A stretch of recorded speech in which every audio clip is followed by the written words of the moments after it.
I'm very sorry, but we cannot afford to pay what we owe right now. My husband has gone missing, and I'm still trying to find him. No, you misunderstand us. We are here to help with the investigation.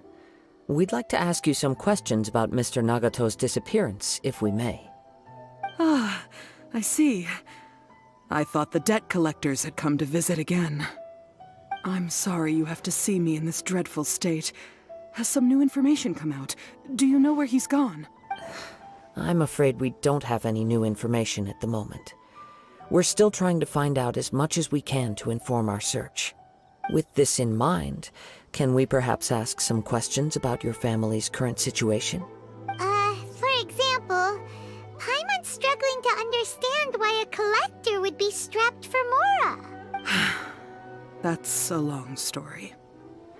Ever since I've known him, he's been an avid collector of all sorts of things. He'd always get so animated when he was showing them to me.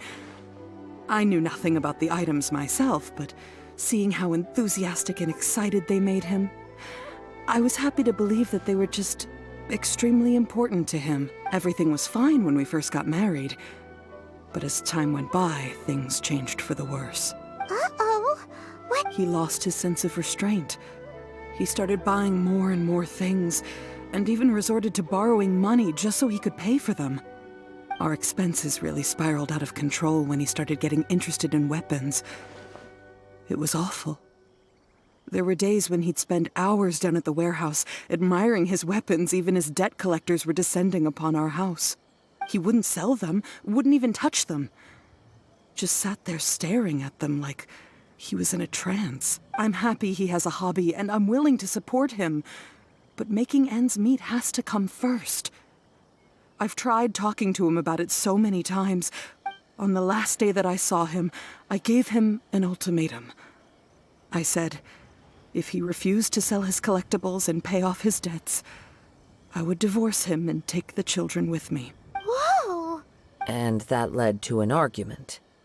Actually, it didn't. Generally, he's a quiet man who likes to go with the flow. On most things, he leaves the decision-making to me. You must understand, I never would have dreamed of threatening him with divorce if the debts hadn't pushed our family to the brink. After I said those words, he froze and was silent for a long time. When he finally spoke, his voice was so meek and pitiful that I felt an urge to take everything back. But then what? If I didn't draw the line, what would happen to our family? Had I not indulged his bad habits, we wouldn't have found ourselves in such a predicament. And I also don't know if he had actually come to his senses, or if he was simply angry with me. The next thing I heard was that our warehouse had caught fire, and both he and the buyer had gone missing. I see. I understand. Ame no Mayuya came to purchase a weapon from Mr. Nagato. During the sale, a fire broke out at the warehouse, and both men disappeared. At first, I assumed they must have gotten into an argument over the price. But my husband has never been one to negotiate. He never even haggles when he's out buying groceries. Maybe he was feeling the pressure from the debts? I don't know. He just disappeared after the warehouse burned down. Perhaps he's too afraid to come home, now that all his collectibles have been lost in the fire. Even though I'm still a little mad at him. We're a family. As long as he's willing to turn over a new leaf, I know we can work things out. Please don't get upset.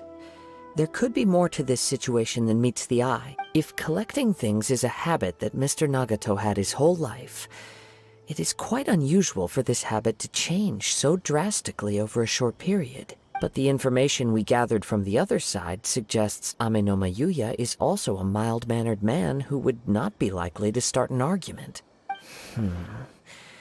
This situation is getting a little confusing. A little confusing? Let's try a change of scenery and see if we can piece together what we've learned. Rest assured, we'll notify you if we find anything. Thank you so much. I just want him to come home.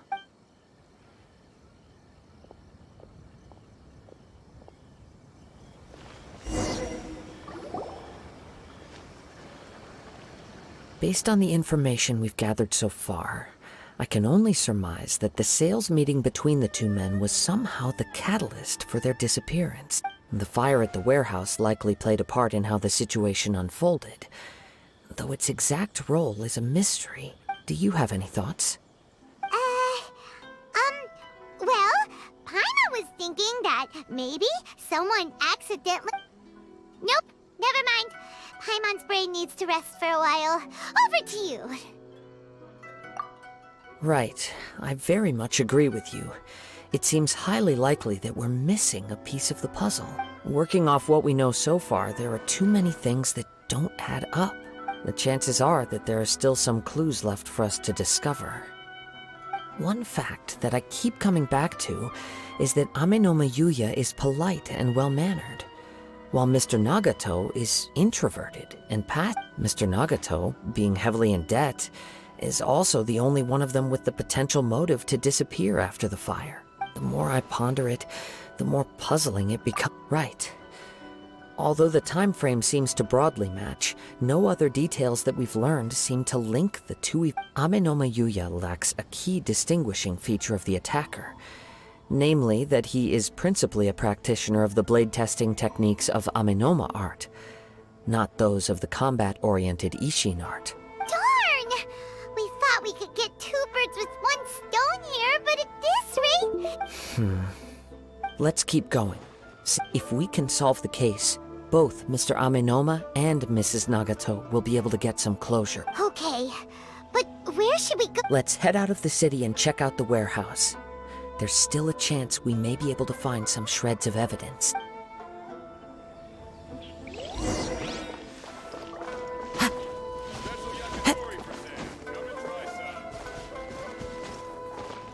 Time to go. My apologies.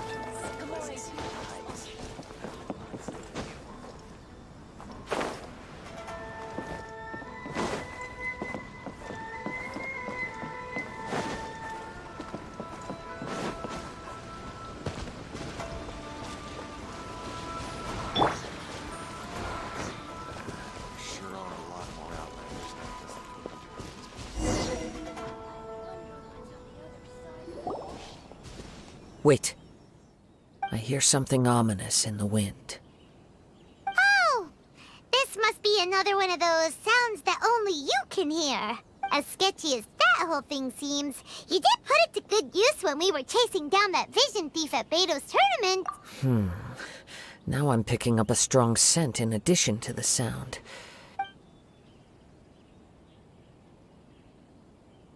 But there's nothing here. It's gone now, but I can still sense the direction it left in. It felt very much like that ancient presence in Inazuma. The remnants of the Tatarigami. Indeed.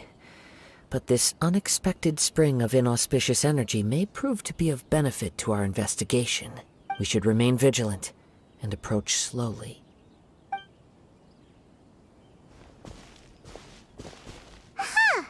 So it's an underground warehouse. The force is definitely coming from down. The source of the Tatarigami energy has long since left this place. Judging from the concentration, I would have to conclude that the Tatarigami source resided here for a very long time. Mrs. Nagato said her husband used to hang around the warehouse by himself a lot. It could well be that he was already under the influence of Tatarigami energy at that time.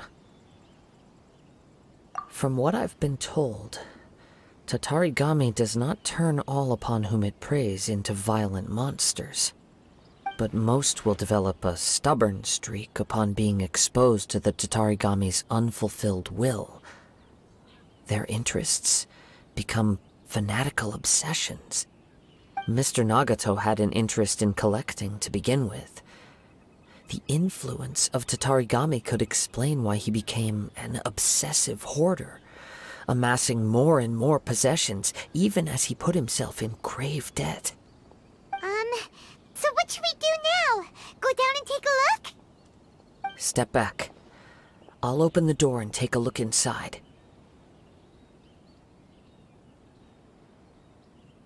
If we don't open this door, we can move no You needn't worry. Both of us have faced far greater dangers than this. Rep.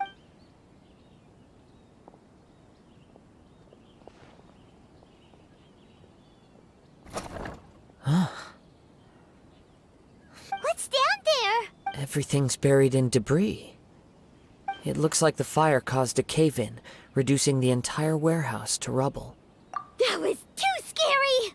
Paimon was so sure that the warehouse boogeyman was about to jump out at us! All we can do now is keep searching in the direction that the Tatarigami energy's source left this place. 2 ordinary humans, entangled with the Tatarigami. I fear much misfortune has already befallen them. Yes, let's go. If nothing else, it's vital that we find out where this Tatarigami energy is coming from. Quiet your mind and focus on what you sense around you. Perhaps you too will perceive its ominous presence in the wind.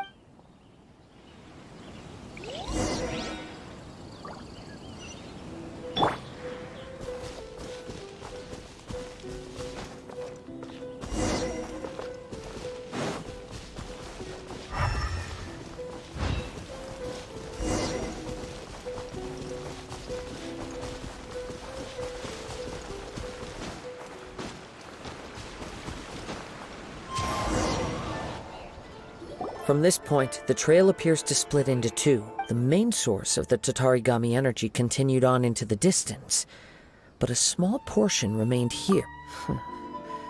Quite possibly. Let's search the area. Whoa! Look at all those hilly trails! They're acting really strangely! Something seems to be drawing their attention. Let's take a closer look. Access denied. Healthy body,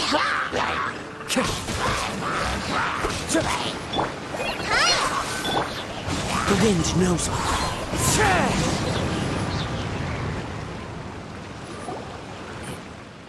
It's... Ugh! Look at this red stuff!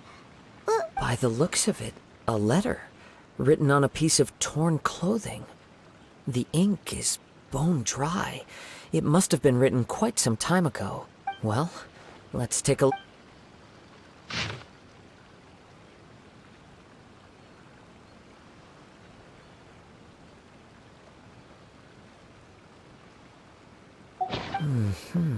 According to this letter, a conflict arose because Amenoma Yuya started the fire that destroyed the warehouse and wounded Mr. Nagato in the fight. Mr. Nagato kept chase as long as he could, eventually stopping here to write this letter when his strength... So... He was not only mortally wounded, but also under the heavy influence of Tatarigami. Add to that the fact that its aura seems to have attracted a horde of monsters, and I'm afraid he may no longer be with us. Whatever traces there may have been of his fate beyond after this point, they've since been Yes. Right now, we need to uncover some more important truths. If Amenoma Yuya is attacking other people indiscriminately, then the longer we take to find him, the more people risk meeting the same tragedy. Right!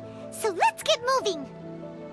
I wouldn't be surprised if he, too, fell prey to the For a practitioner of the martial arts, the easiest desire to inflame would be their pursuit of further power and skill. All the clues that at first seemed disparate and disconnected. I have a hypothesis that, if it's correct, not only explains the series of events leading to the 2 men's disappearance, but also zeroes in on the attacker's identity. Wait! You figured it out? I believe so. But it's something of an outlandish idea. I will only be able to confirm my suspicions once we've met him in person. On with the search. We must stay vigilant. At any point now, we may find ourselves in danger.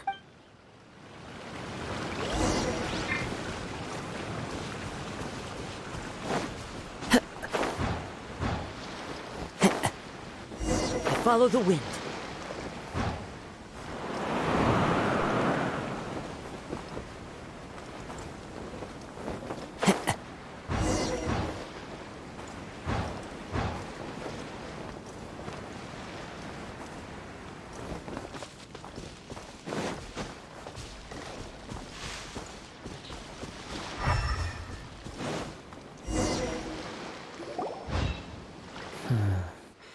He seems to have stayed here for a long time. Why here? Is there anything special about this place? I'm not sure. But on closer examination, I sense that the aura may have lingered here at several different points in time. Show yourself! It's no use hiding anymore.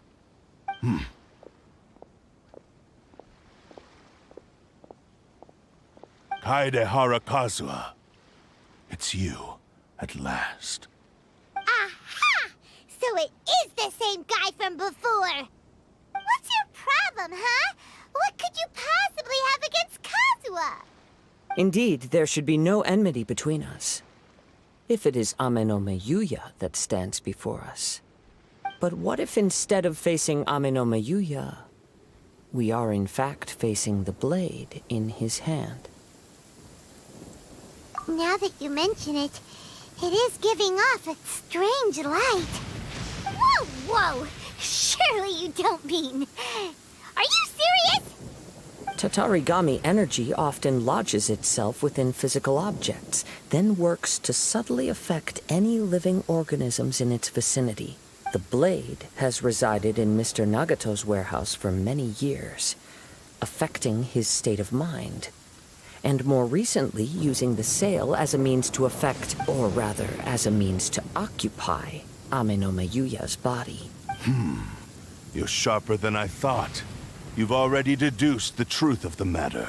Many, many years ago, I was forged by a famed bladesmith of the Ishin tradition. I was his pride and joy. In me, he placed all his hopes and dreams. As a descendant of the Kaedehara clan, you should be able to guess our greatest regret. I presume it has something to do with the Raiden Gokaden. Indeed. At that point in time, he failed to live up to the Raiden Shogun's expectations. In the end, all he could do was to flee the nation by sea on a ship bound for Snezhnaya. He was a bladesmith of great renown, a master of his craft. There was nothing that he could not accomplish. All he needed was more time and a little faith. And sure enough, in the end, he achieved what he had set out to do. All of his life's work, his wisdom, his skill, it culminated in his creation of me. He not only bestowed upon me the greatest of strength, but also endowed me with a consciousness of my own. In her conceit, the Raiden Shogun lost not only the single most perfect blade in the entire world, but also an irreplaceable achievement in the art of blade forging. So... swords can become conscious and control people? The people of the time in which I was born never believed I had that kind of power. They saw me as a mere blade. After the death of my creator, I decided to leave Snezhnaya and began my long quest to return to the distant land of Inazuma. Moving from one person to the next, I seek but one thing. To face the full force of the Raiden Shogun's blade and prove my power. The might of Ishin art! So Amenome Yuya was not your first victim. Tell me, what happens to those you've possessed when you've finished using them? My hosts? Who cares what happens to them? They are but tools that serve my mission. When they got tired, or injured, or unusable, I hopped to the next one in line. All I needed them for was to take me back to Inazuma. You're awful! After I returned to Inazuma, I decided to bide my time in Nagato's warehouse until Amenome Yuya handed himself over to me on a silver platter. At long last, I'm approaching my journey's destination. By Amenome Yuya's body, I have found you, and by your hand, I shall defeat the Raiden Shogun! Kaede Harakazuha, you stood against the Raiden Shogun's Muso no Hitotachi. There can be no other to serve as my host for what is to come. Now, give your body over to me!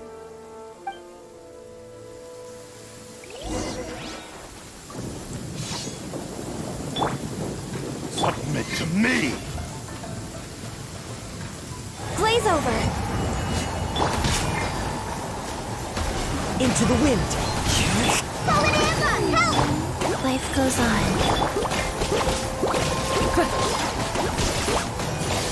One with nature!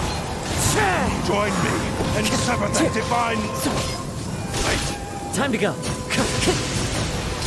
Time to go.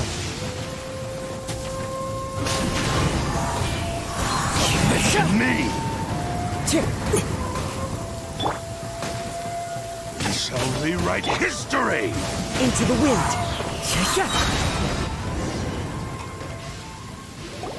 Do not stand in my way, or I will strike you down too! Your bluff's fooling no one. You've lost. Lost? I can never lose. It is this body that has reached its limit, nothing more. Even if you defeat me here, the one who falls will not be me, but this man. He is but a puppet that can be replaced. I can take a new vessel at will. The end result is the same. I will end this wretch's life before you can lift a finger. And even if I were to lose my physical form, it is but a small setback. My consciousness shall endure. By any means necessary, and any medium available, I shall return. Your fighting style. It is indeed the forms of Ishin art. But from your movements, I sense only hatred and arrogance, as well as a thinly veiled mania and despair. Really? You can tell all that just from his moves? As I've mentioned before, the forms of Ishin art convey the user's thoughts and feelings. Since the blade is currently possessing Aminome Yuya's body, its movements express the innermost thoughts of the blade. If you ask me, the mania is probably due to your desperate, single-minded ambition. You believe I am your only hope. Are you trying to claim that I am helpless without you? On his deathbed, he passed to me all of Ishin art's secrets. In that regard, why would I ever need your help? Because all of that is in the past. I've been wondering why you've not caused more trouble in all the years that you've been in Inazuma. Now that I've seen inside your mind, everything finally makes sense. You weren't biding your time. You were trapped. After all the time that's passed, you have grown weak. To the point that you are now unable to acquire a new host without making physical contact. Oh, that's right. Paimon remembers now. Mr. Nagato had a habit of never touching his collectibles. Only when Mr. Nagato witnessed his wife's distress and decided to sell his collectibles did you finally have an opportunity to reach out to Aminome Yuya and make your escape. And what of it? Well, that brings me to my second point. You were determined to fulfill your maker's ambition, whatever the cost. I think you realized your limitations long ago. The more you clenched your teeth and pressed forward, the greater your fear of losing everything you had achieved grew. But the way I see it, what began as an ambition has long since become a delusional fantasy. What would you know about any of this? I'm just one step away from achieving my goal. You returned to Inazuma to prove the unparalleled brilliance of Ishin art. But to make this arduous journey, you committed countless atrocities and showed a blatant disregard for human life. Even if you were to sever that divine light, is this truly the outcome that your maker would have? You... Sure, you inherited the secrets of Ishin art. But even as you made your journey to honor this legacy, you treated the ones who wielded you as mere tools to do your bidding. How could you possibly unleash the full potential of Ishin art when you act in perfect discordance with the principle of harmony between a blade and its bearer? Silence, you blabbering fool! I must achieve my goal. I will concede that you are most perceptive. You see my predicament clearly. And you should face reality. Easy for you to say. Facing reality offers me nothing. I have no need of anything that would stand in my way. Not hesitation, not self-reflection, and certainly not your so-called reality. It is pointless to argue further. descendant of the Kaedahara clan.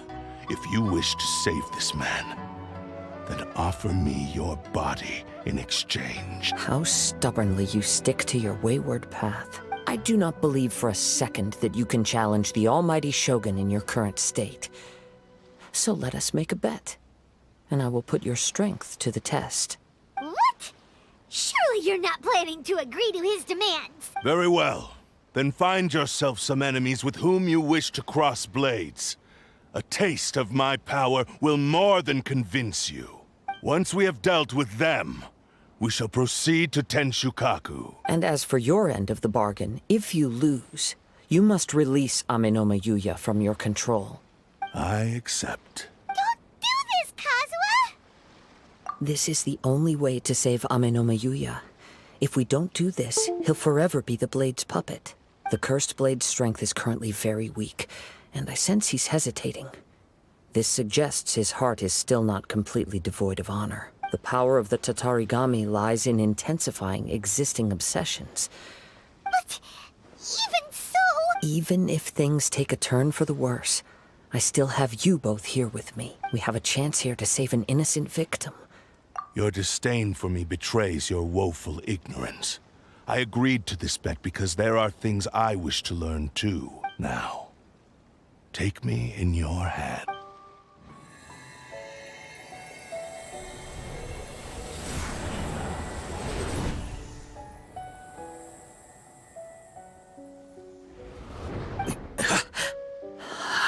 Kazuha? I'm okay. I felt a little dizzy at first, but only for a moment. It's all right. So far, this was as I expected. I will. What should we do next? Have you got a... We find some enemies. Although this blade has endured much turmoil, it probably hasn't experienced many real fights. If a blade built for Ishin art cannot enter a state of harmony between blade and bearer, it cannot unleash it. If he wants to avoid reality, then we need to fight until he has no choice but to face it. He shouldn't last long in an intense combat situation. Wait a minute! Paimon remembers hearing about something from the Adventurers Guild. Since the Takatsukasa clan abandoned that secret base, it's been held by Ronin ever since. All right.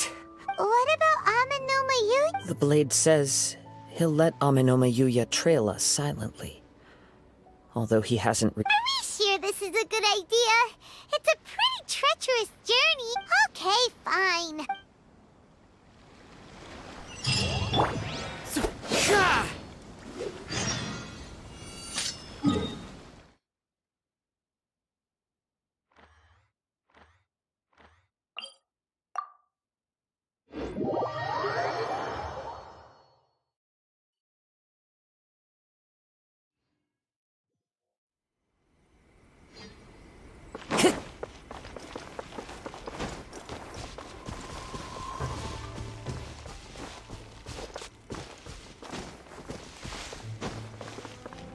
one with nature.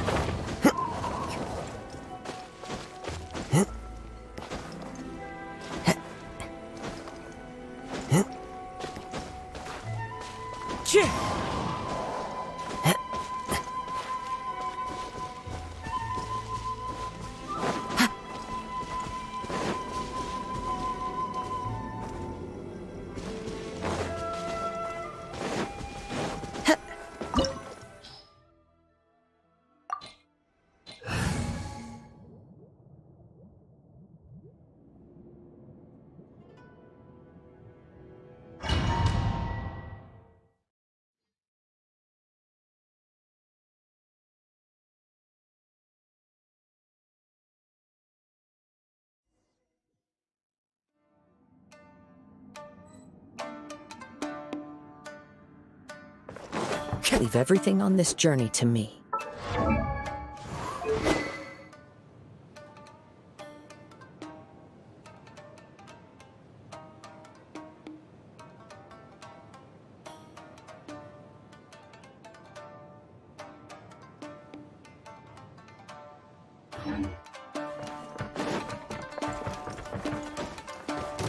It's been a lucky day!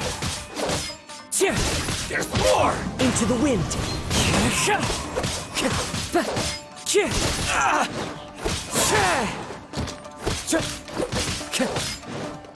One with nature! Light blade!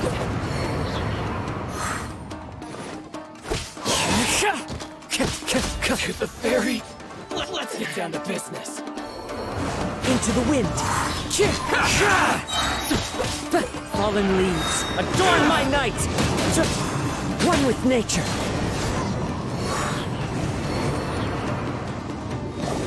How are you feeling? I'm all right. The blade is performing largely as I expected. Having gone so long without proper use and maintenance, it's become very difficult to use. Though he's making every effort to persevere, I do not think he can last much longer. Something else on your mind? How strange. Rather than trying to control me, he is instead trying to match my fighting rhythm. Let's keep going.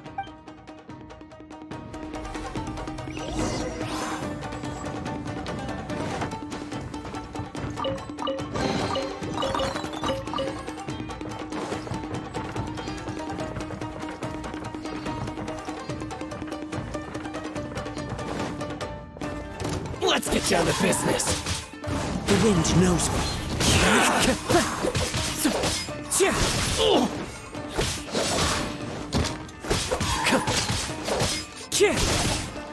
One with nature.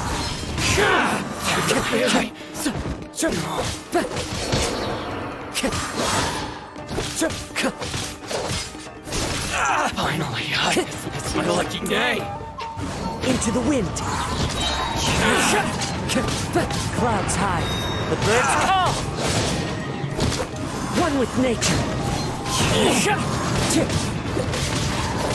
To the ferry! Finally, to the ferry!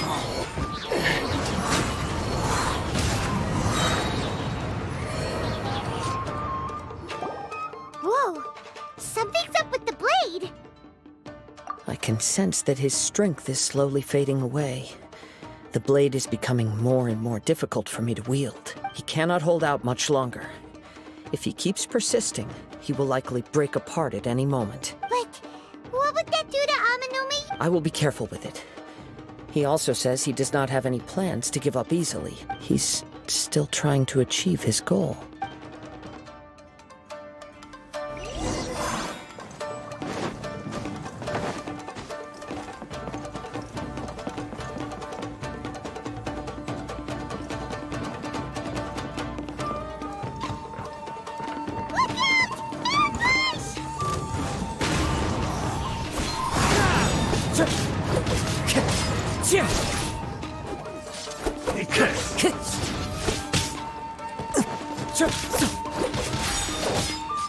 I've got the upper hand.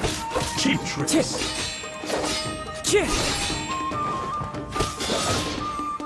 Into the wind.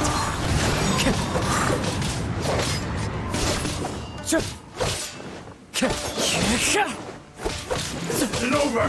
One with nature.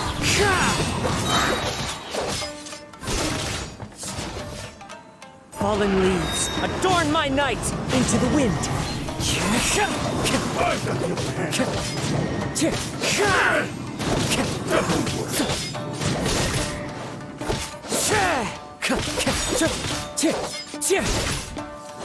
The wind knows me. I follow the wind. This. Are you okay? It looked like you were really struggling the entire fight! Yes. And it looks like he's reached his limit.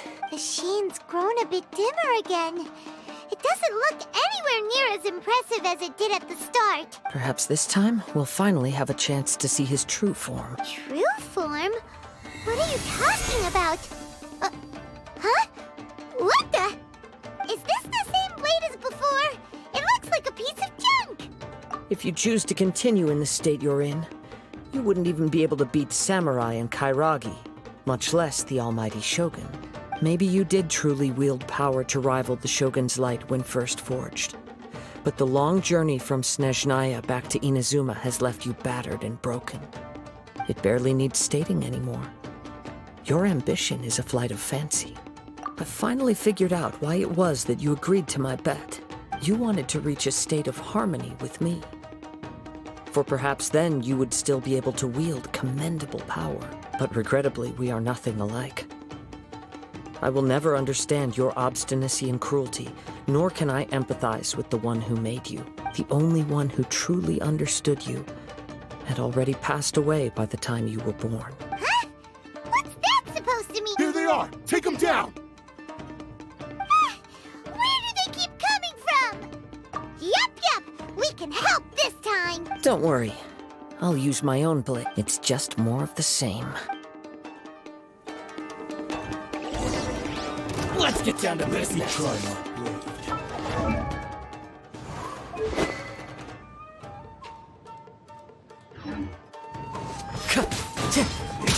One with nature.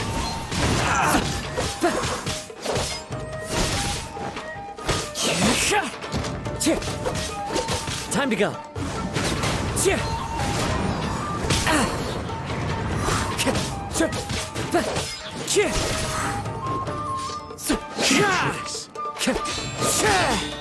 The wind knows it. Over! I'm ready! Clouds high. The birds call. Cut down! One with nature. You fought way better with your own sword. You are a true Kaedehara in flesh and in spirit. Though we fought briefly together, you have seen me for who I really am. No one knew anything of my story throughout my travels, nor did I tell it to anyone. You are the first person to know the truth. I thought that if I could achieve Ishin harmony with you, perhaps there would still be a ray of hope for me. But in this too, you have failed. Indeed. No matter how hard I tried, I could not attain that perfect harmony that your personal blade does with you.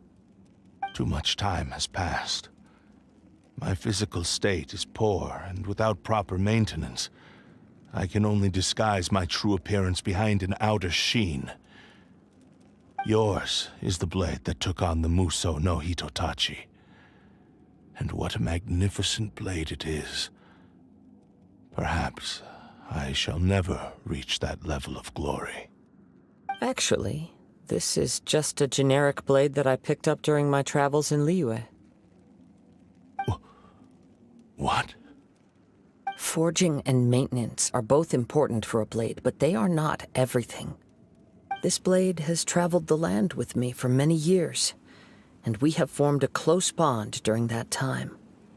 Plus, in the moment that I most needed it, I received aid from another power. Skill, blade, determination, and desire. All these must be aligned in the practice of Ishin art. There is something else I must tell you. Though your maker may not have been aware, your ability to possess your own consciousness derived from the power of the Tatarigami as a malevolence from the ancient past. It is the source of your mania. Though you tried to cooperate with me while I was wielding you, the part of you driven by Tatarigami was constantly trying to seize control of my body. I sensed it, but I couldn't change it. It is an integral part of my consciousness. I resisted its temptations because I wanted to save Amenoma Yuya. But I do not know whether you yourself have any intention of trying to fight it. I feel a great sense of regret for you. Since you embarked on a journey bound for a destination you were destined never to reach. The moment you embarked on this journey, you lost the only person who could have ever unleashed your true potential. And yet there was no way for you to turn your back on him. You have known this for a long time. It is the true source of your despair. He gave me everything. My life. How could I possibly deny him his wish? I said to him, "Do not worry. From here on, I shall forge your legacy." How could I go back on my word? Aww. I believe our bet is now settled. I have nothing further to say. Where are you going, Kazuha? He now has neither the ability nor the motivation to cause further harm. Let's give him some time to reflect on things.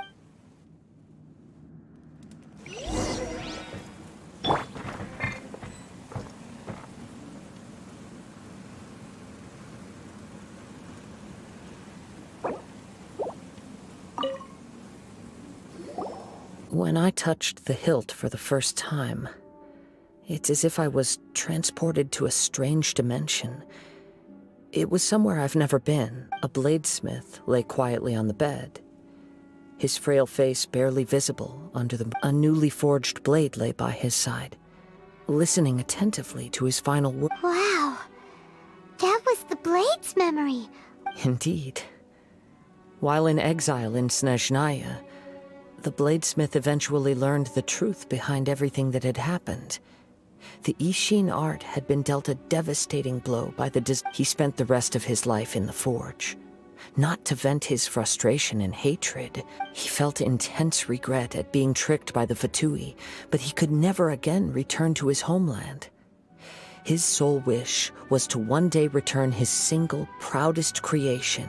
So he instructed this sentient blade to find a way back to Inazuma, no matter how long or how hard all he wanted to show was that they once shone brilliantly as— So that's the true story. But after that, the blacksmith's intentions were worked by the Tatarigami, slowly turning his proud creation.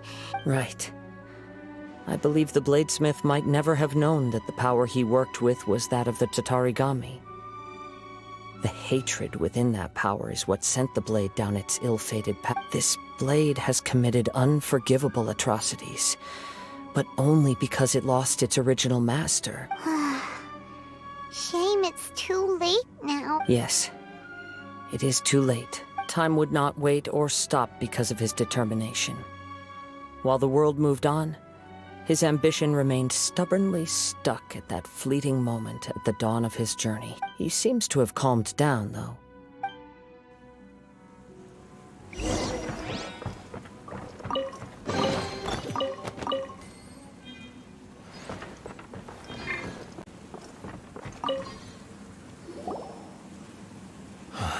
When I look back at the past, I once told him that I would pay any price to fulfill his wishes, but darkness and slaughter numb the mind. Over time, I lost sight of the difference between gratitude and grudge. Not only did I fail to fulfill his ambition— You are finally seeing reality clearly. Since we agreed to the terms of the bet, I will honor the agreement, but I still cannot bring myself to forsake his ambition. So, may I ask you to help me fulfill the ambitions of myself and my— Hey! Now you're adding yours into the mix, too? Jeez, don't push your luck, mister. It has to be done in this order. At least hear what I have to say. And if you don't agree, my physical form, as well as the knowledge I possess, should still be of some value to you. His attitude has grown. What do you think, Kazuha? Should we give him a chance? Let's hear it. Thank you all. When I was first forged, my maker was all— Alas, after that, he never rose from his sickbed again. Nor have I ever had the chance to prove myself in battle since. My fights were devoid of any noble meaning. They were merely the next step in my never-ending journey. The next in a long line of transgressions. You are a fine warrior. I would like to request your hand in battle and experience a true duel between samurai. Oh? And who would be the opponent? I will release Ame no Mayuya and restore his consciousness. Perhaps after that, you can convince him to commit to a fight with you. You must have plenty of reasons to both hate me and desire a good fight. Understood. Then let's start by waking him up and seeing if he has the stamina and will to fight. I see. He used my body to inflict harm on others. I utterly despise him and his actions, But since he stayed true to your agreement by releasing me, he must still have some remaining semblance of honor. If a duel can help to set this state of affairs in order, I am willing to put myself forward. I do not wish to be a mere victim in this story. There's no need to worry. We'll vouch for your innocence to the Tenryo Commission. Thanks for your help. All right, then let's move on. More Ronin could appear at any moment. In any case, for a final duel, I think we should aim for a greater sense of ceremony.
Brings a smile to my face.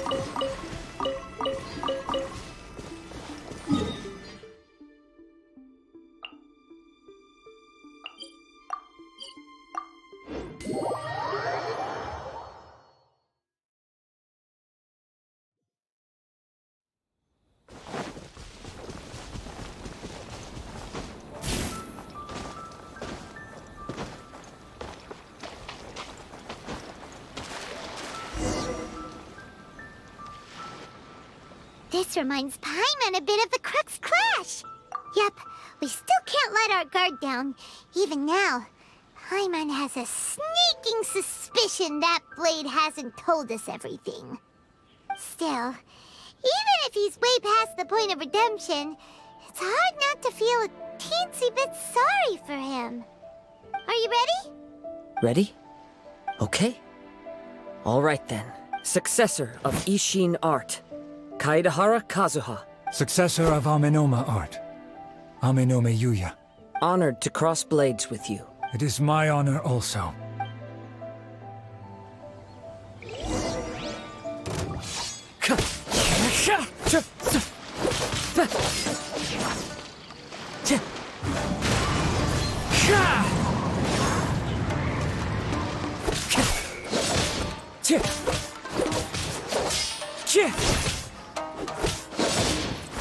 Into the wind.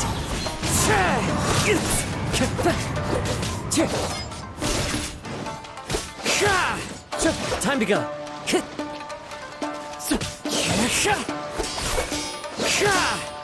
The wind knows me.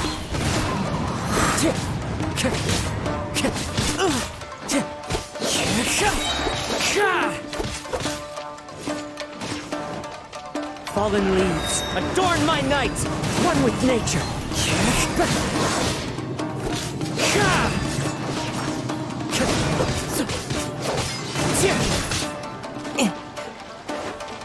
Into the wind.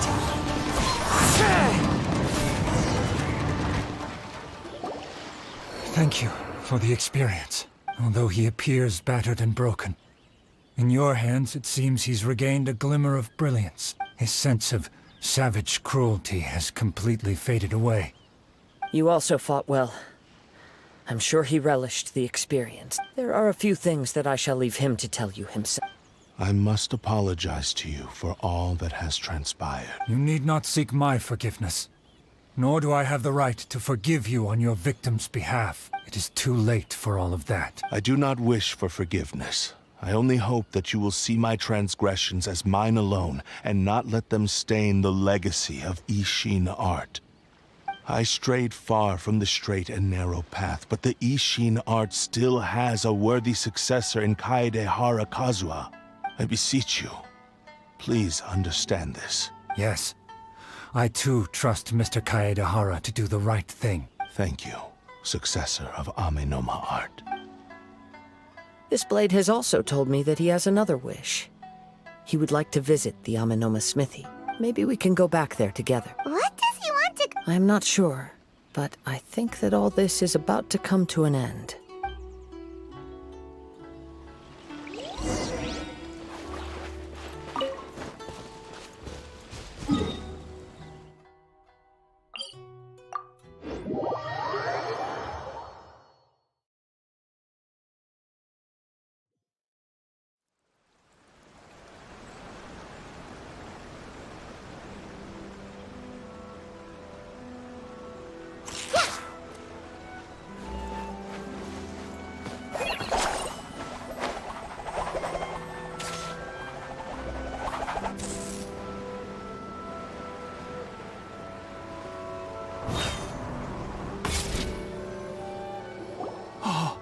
It's Yuya! You have returned! I am sorry to have troubled you. It's all thanks to them that I was able to return. A prized Ishin blade, turned weapon that controls the human mind. Considering their forging philosophy, this was indeed within the realm of possibility. This is a great pity. But I have some good news as well. Ryuji from the Bonton Really? Is he... Yes. Badly wounded, but he will live. And now that Yuya is back, it seems like the final ending to this story. I think I know what you want to do. What's wrong, Kazuha? Is the blade whispering in your ear again? Yes. He said he wants to take control of me for a brief moment. What? No way! Hasn't it learned its lesson? He tells me that he's thought of another way to fulfill his maker's wish. And he assures me that he won't use my body for anything nefarious. I have decided to let him do it. But... he... Thank you. I will explain my reasons later. Okay. I am ready. Let us begin. Please, stay true to your promise.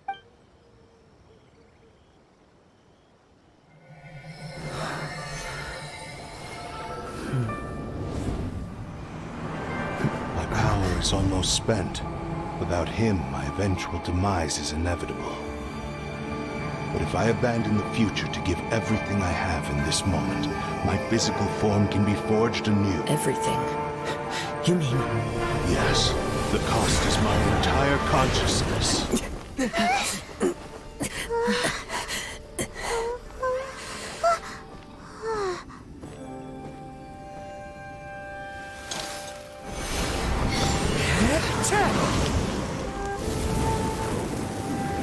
You were right.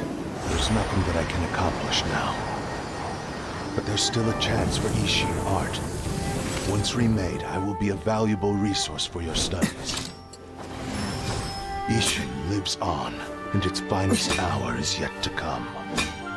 Even if I am not the one to prove its might to the Shogun, as long as it is an Ishin blade, crafted by Kaedehara hands, it will still fulfill his final wish.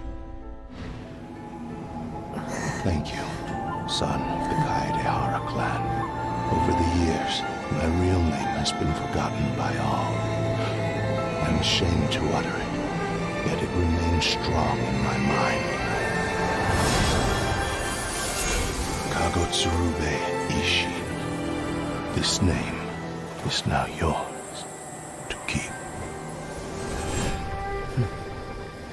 Rest in peace.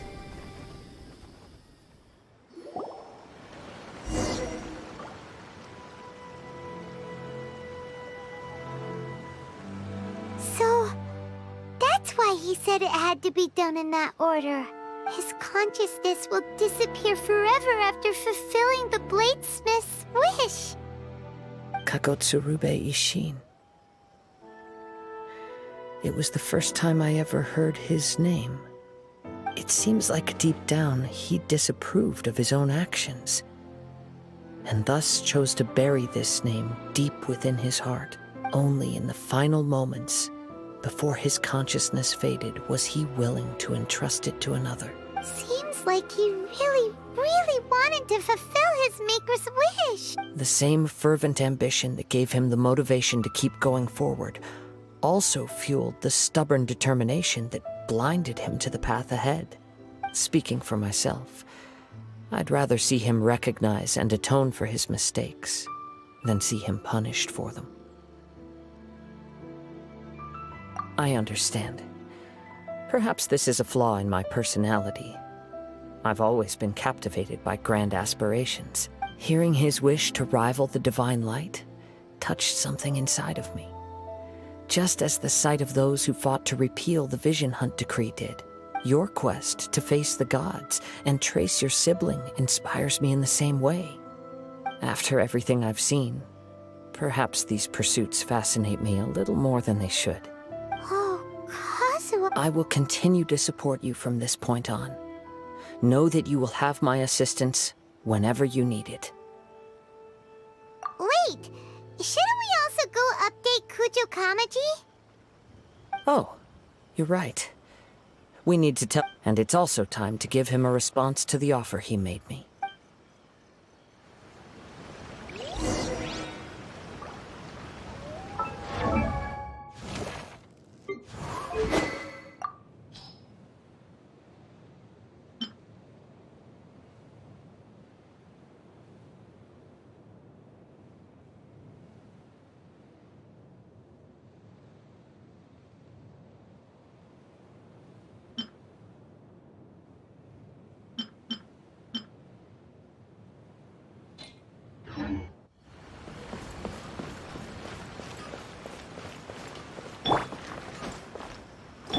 Wheel of Life.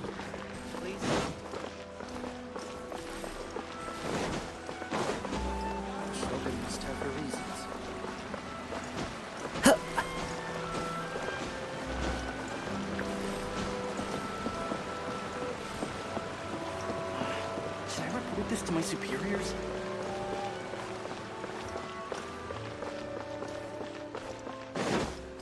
Time to go.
You've returned.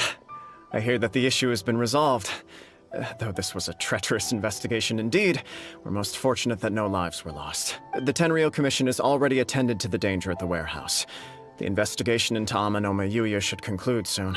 Wow, you sure kept your ear to the ground. Then we needn't recount all the details again.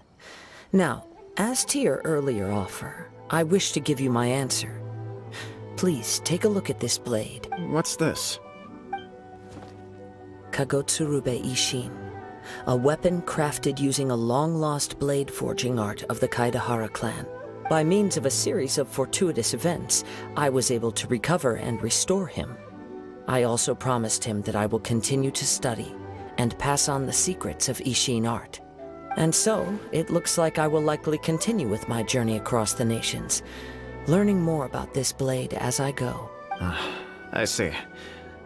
I understand. The Kaidahara clan has always been a family of bladesmiths, so it is only proper for me to continue on this path. Were I to accept your goodwill, I may find myself embroiled in conflicts between the shogunate and Sangonomiya. That would not suit me.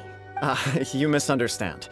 That was most certainly not our intent. I am aware, but I still desire to continue walking my own path. Very well.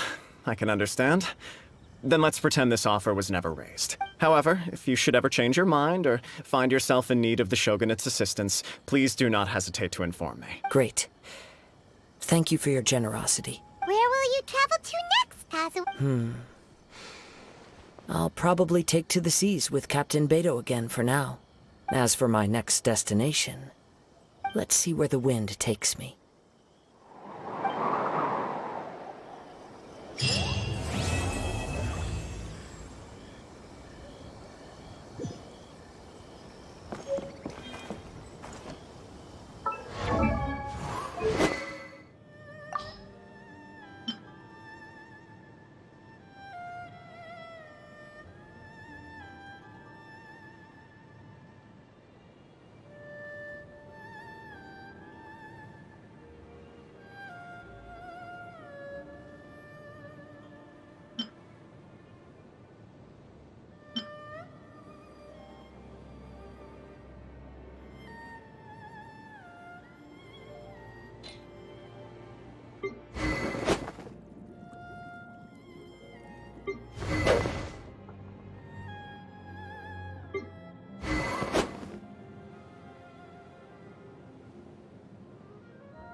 Where...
Here in this world...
This scenery is wonderful. Sure.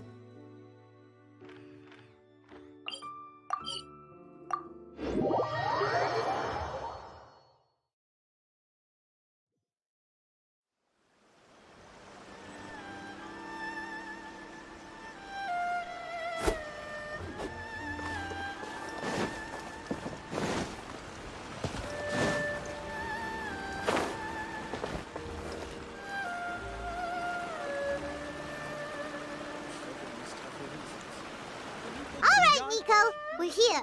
So what's your plan of action to deal with this rival book? Why don't you take a guess? I'll give you a hint. It's to do with the Yai Publishing House. Oh, Paimon knows! Combine the reputation of the Yai Publishing House with the status of Guji Yai and tell everyone that the incantations in that book are dangerous! Oh, wow. Your first guess and you got it absolutely wrong.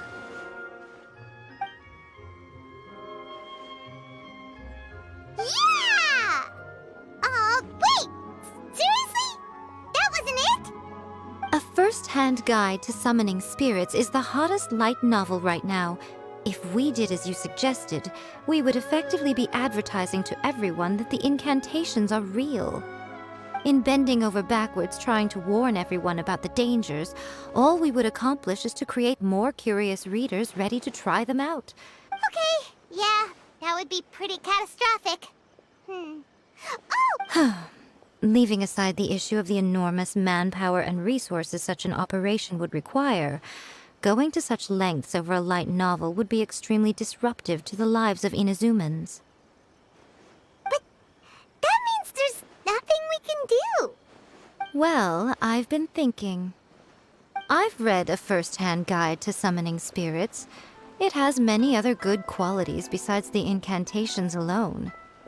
The book contains many ancient kaidan, or tales of the supernatural, and is written in a very engaging way. That is...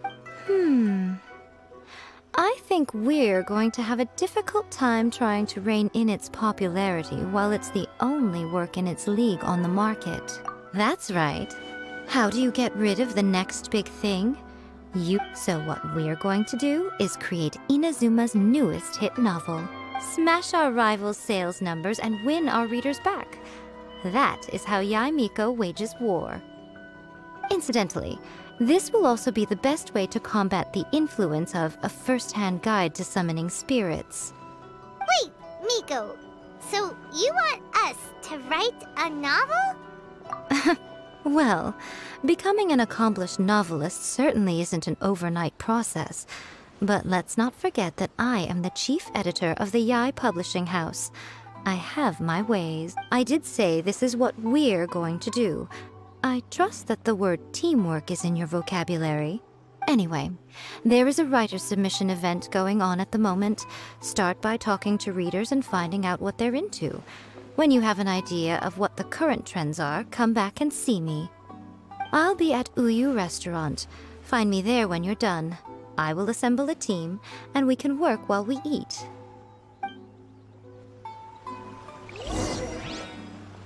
Everything is going smoothly, just as I planned.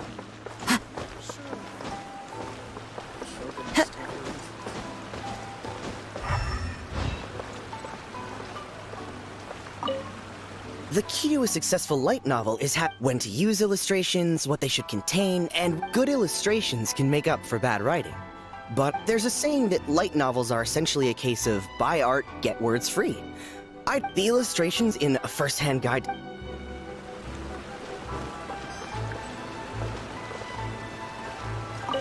The Yai Publishing House, the winner gets a huge amount of publicity.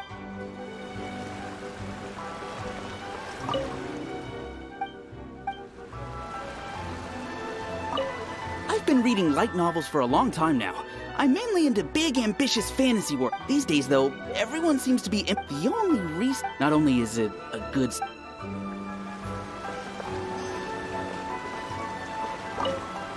I'll be honest.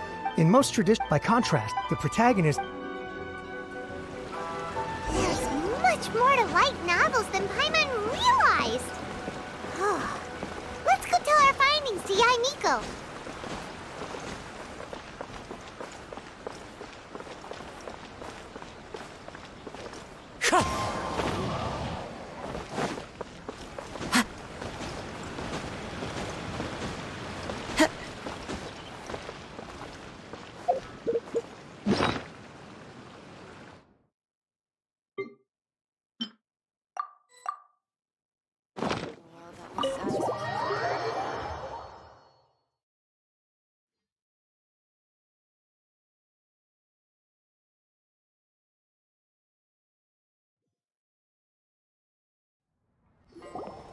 Ah, there you are.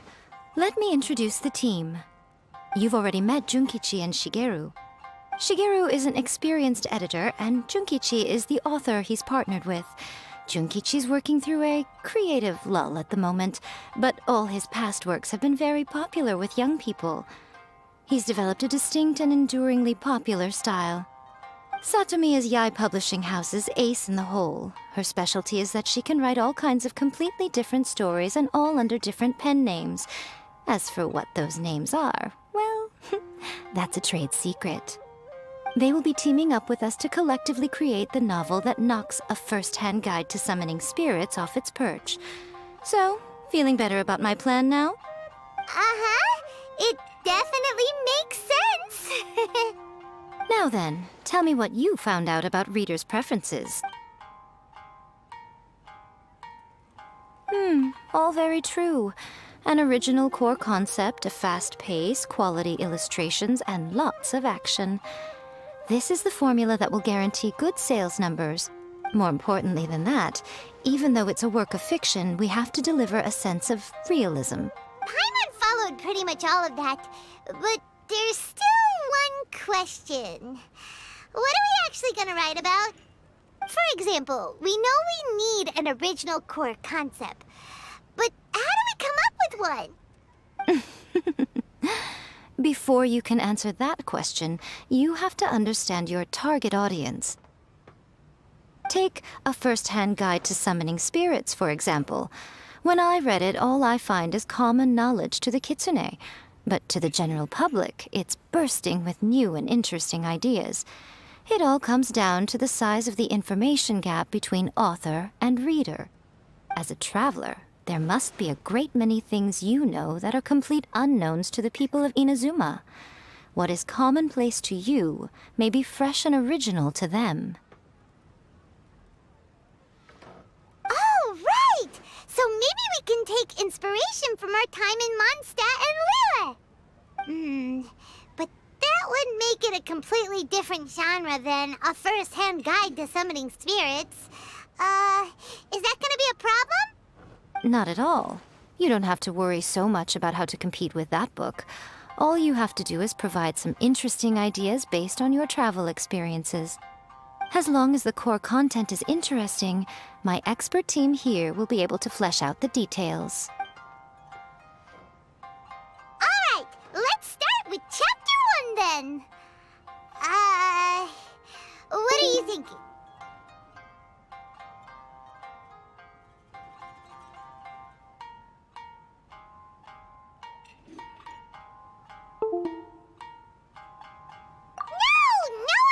Go for that, no matter how you tried to play it.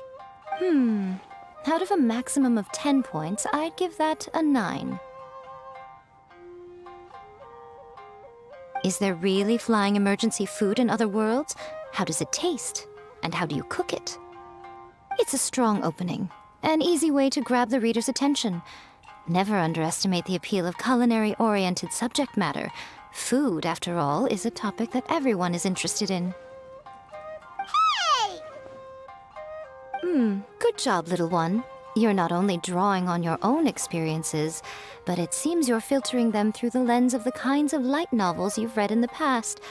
I think you really understand what we're trying to do here. Thoughts from the experts? Are we able to work with this general framework to make an interesting story? Yeah, we think it works. I tend to overcomplicate the core concept if I'm not careful, so this deals with that problem. That's good. Okay, we're done with Chapter 1. Let's move on to Chapter 2. Huh? Won't that... Readers will devour your content a lot more quickly than you'd think. If we don't keep delivering the goods now we've caught their attention, all our hard work so far is in vain. Hurry, Chapter 2, let's go. Can't you see that Satomi is waiting? Huh? What's wrong with you? You don't look so good. What a pity. I thought your beginner's luck would carry you a little further before it came to this. But alas, the time has come prematurely. Before it came to what? What's happened? The bane of our existence. Writer's block. It's your arch-nemesis for life, appearing without warning and inflicting a pain worse than death upon the writer. They sell their souls just to get their muse back. Sounds awful! When this happens, the best thing you can do is have a bite to eat and take a proper break. Boss, get me a plate of fried tofu, and get some kushikatsu for these two. Just the basic kind will do. Don't worry, this is my treat. Your treat? Oh, wait a minute. Miko, we'll be getting paid for all the hard work we're doing, right? Of course, everyone that takes part in the creative process will be paid. Alright, cool. Then let's press on, shall we? Don't give up now, for the sake of our paycheck! Ooh, ooh! Does this mean your inspirations come back?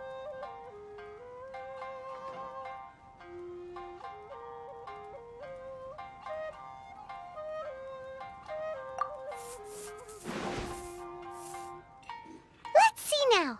The protagonist arrives in Liyue and befriends a young man who doesn't have the money to pay for anything.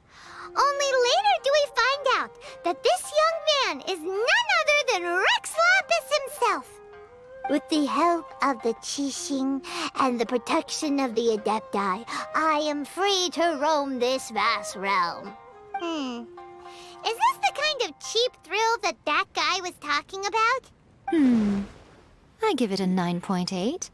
The story is fun and action-packed with no dark undertones. Also, there are a great many legends about Rex Lapis. I'm sure it will spark the people's curiosity. I, for one, think there's a sizable market for this. Approved. Alright, well, let's just hope Zhang Li doesn't mind. Great. Well, now Satomi can get started on that. Leave it to me, Lady Yai.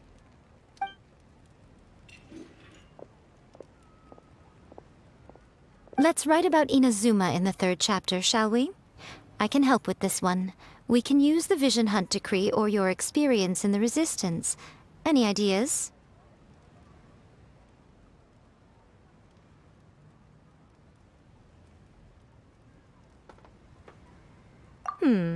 Clearly very closely based on your own personal experience.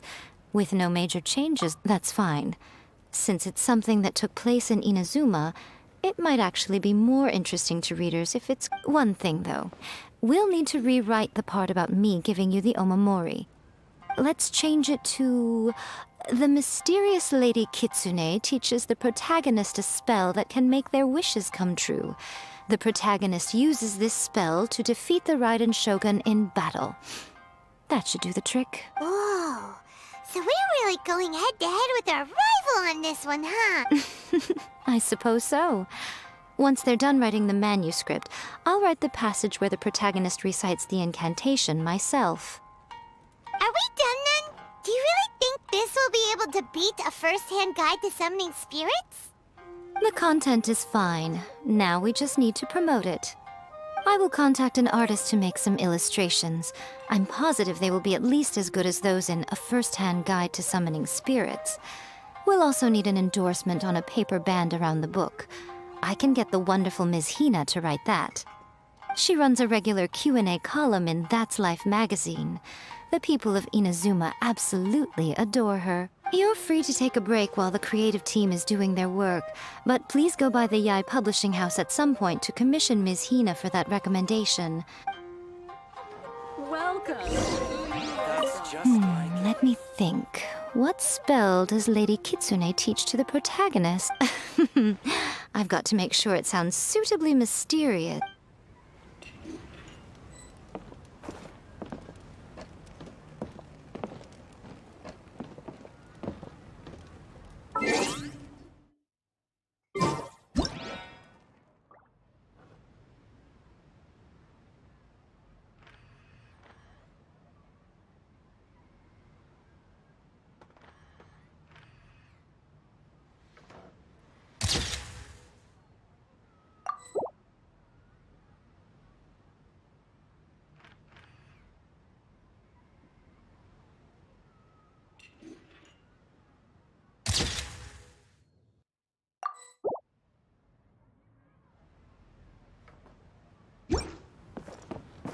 It's just like everything. Always refining.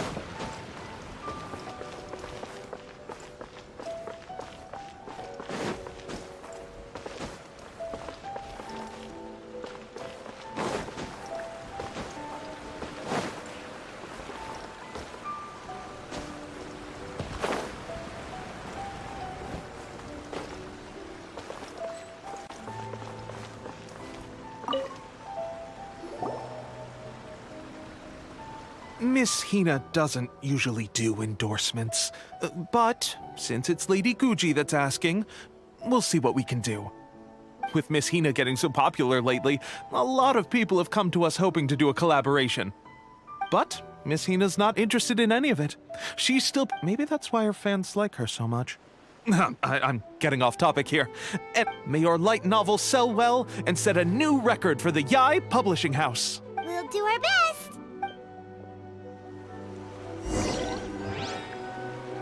Everything is going smoothly, just as I planned.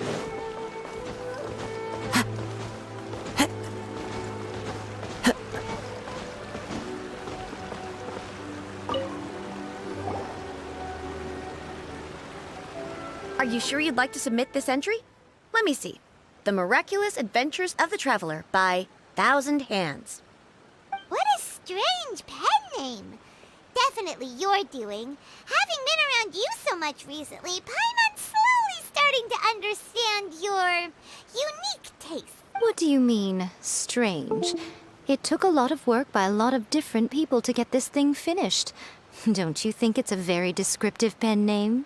We'll get this printed as a matter of priority and conduct trial sales in pilot locations throughout Inazuma. I'll announce the sales numbers in 3 days. Uh-oh. Paimon's getting a little nervous now. That's right. Be confident in your work.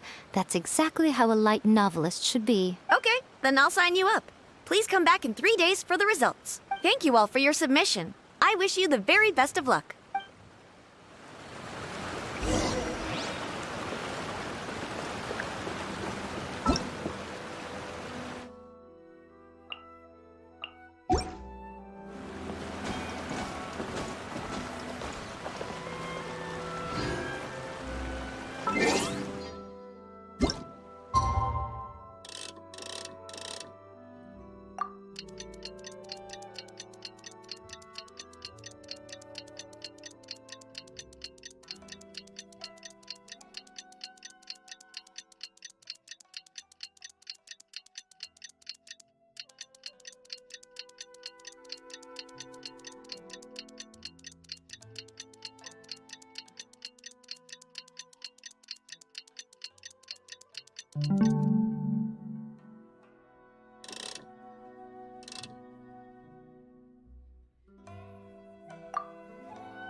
You've all finally made it.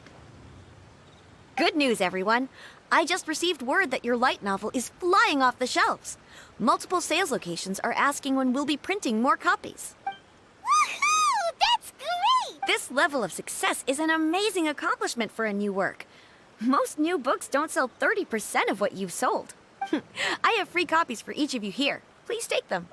The payment will follow shortly, and I'll notify you to come and collect it when... Oh Yeah, the whole reason why we made this light novel was to combat the... We sold a lot of copies, but it doesn't feel like... Oh, don't worry. The change is already underway. Shh. Listen to what the people around us are talking about. The conversation has already moved on, hasn't it? Hey guys, have you heard about this latest Kaidan thing doing the rounds? You just need to recite the incantation from A First-Hand Guide to Summoning Spirits at midnight, and your wish will come true! Oh, that? That's a throwback. That's old news, man. No one's talking about that anymore. The Secret Spells of Lady Kitsune is the new hit thing. I've already memorized all the incantations. The Secret Spells of Lady Kitsune? What's that? You haven't read it yet? Okay, so supposedly, if you recite the spell in there on a moonless night, you'll receive protection of the Kitsune and all the other powerful yokai. They can make any of your wishes come true. I heard that the incantations in A First-Hand Guide to Summoning Spirits have weird side effects.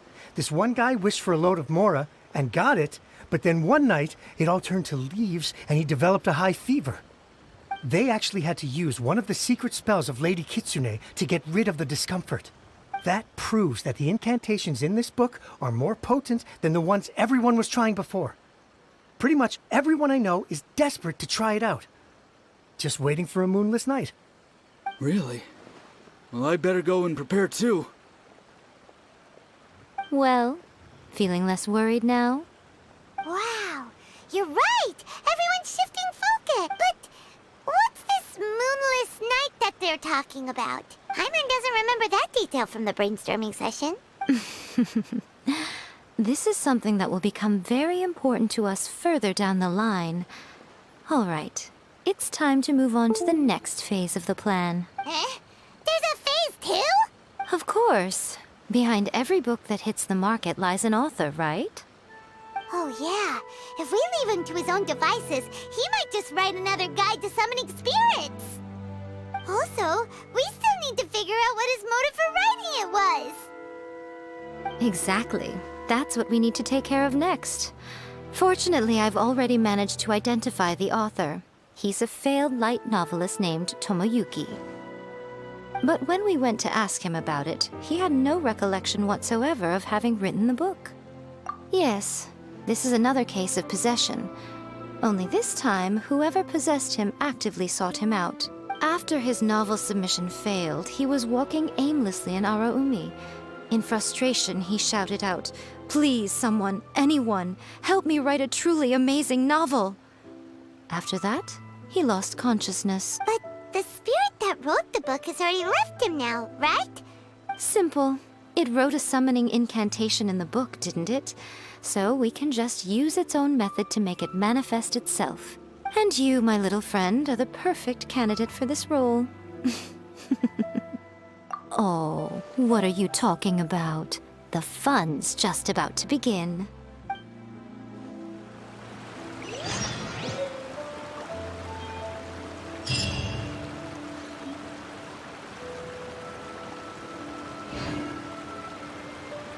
Wherever in this world I roam, I carry memories of my home. This blade. It is the last link I have to the land of my birth.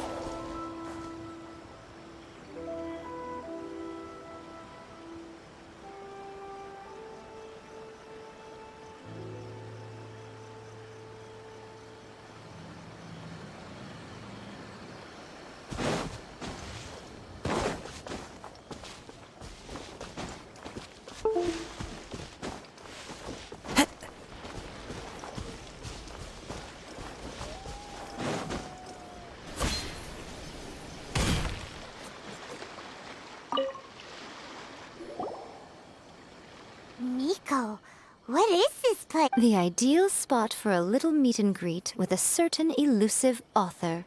Really? But it feels so... What are you so afraid of, honestly? We're finally about to meet the true author of A First-Hand Guide to Summoning Spirits. Aren't you excited? Paimon's heart is pounding, but Paimon's pretty sure it's not because of excitement. Come on, in. Hey! Wait! Oh, Paimon!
What a weird painting. Miko, do you know what it's supposed to show? Probably a scene from ancient Inazuma. It's a good piece of artwork and all, but it's also kinda... Looks like the artist signed their name. Let's go inside and take a look.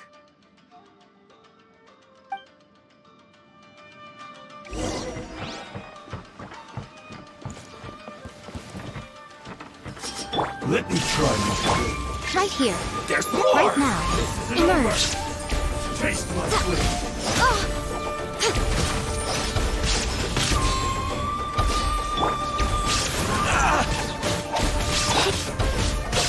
The wind knows me.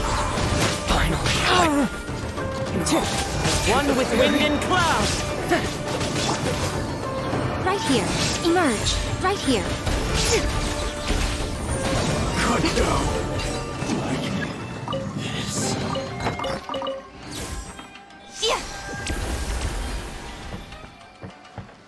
Wow, this place is huge! Hey, is that a mirror?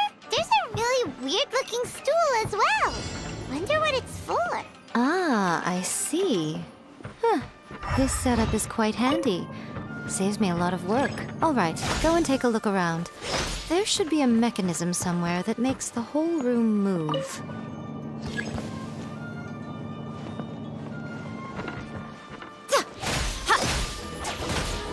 Illusion shattered! Right now. Emerge. Right here.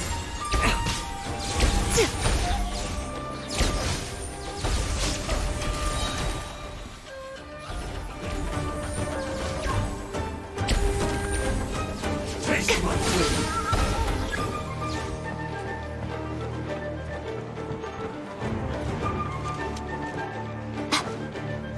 This will do! Right now. Emerge. Right now. into the wind. Shine down!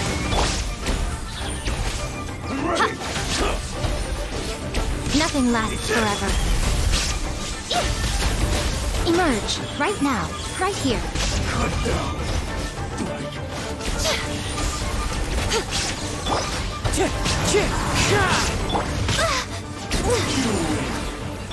Life goes on.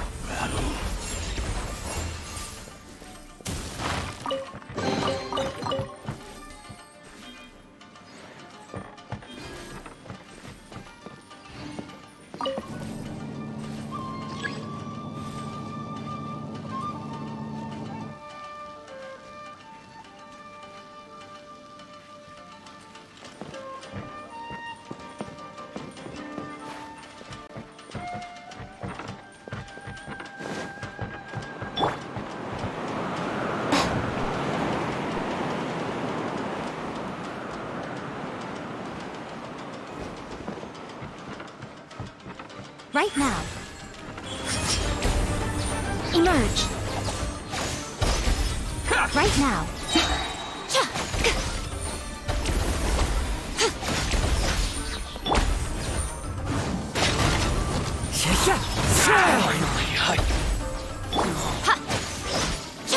To the ferry.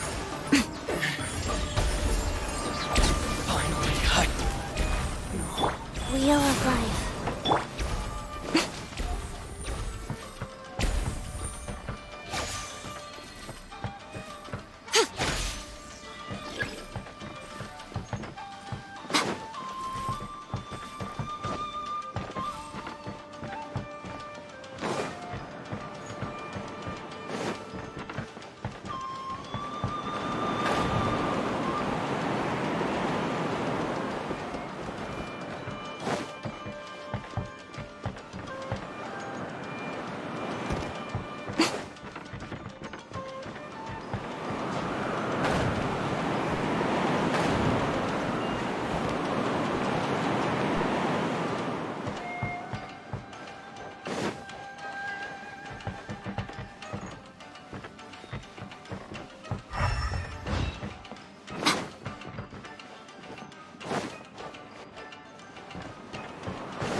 one with nature.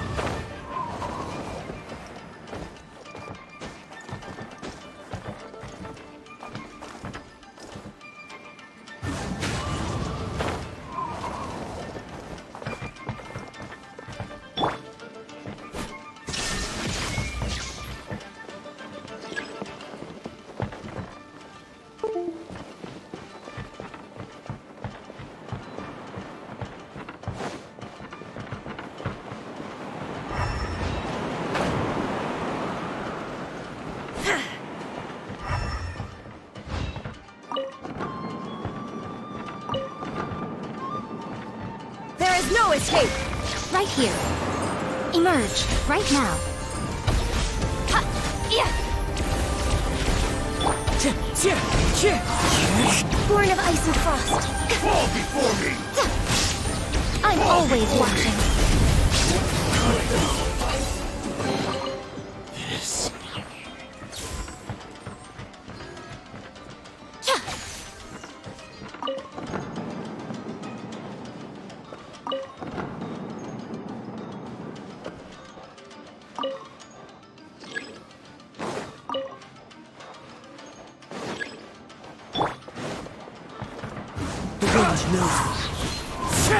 Illusion shattered!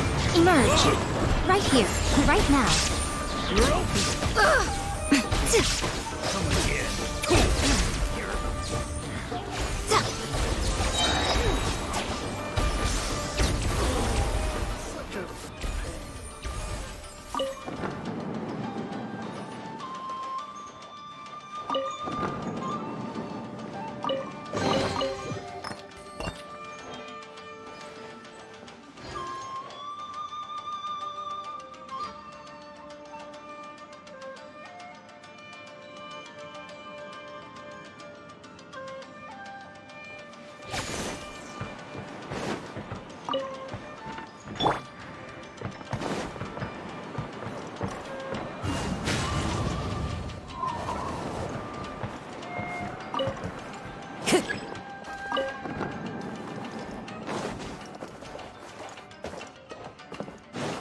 Time to go.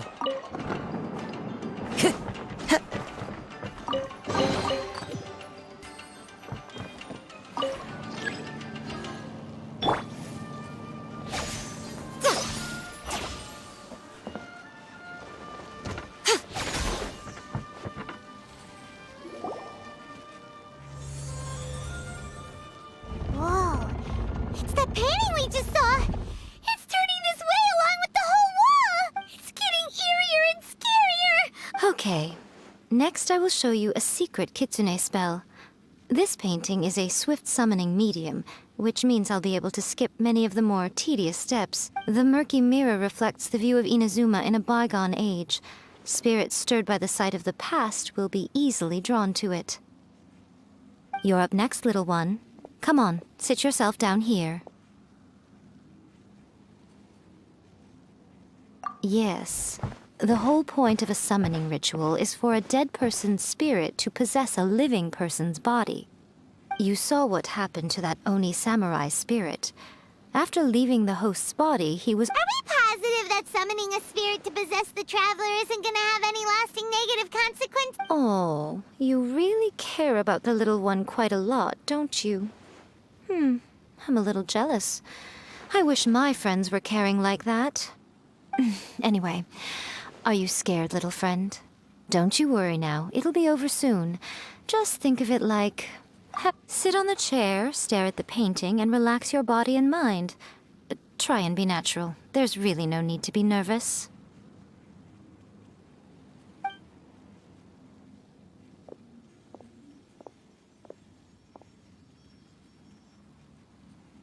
It's like he's sitting inside the painting.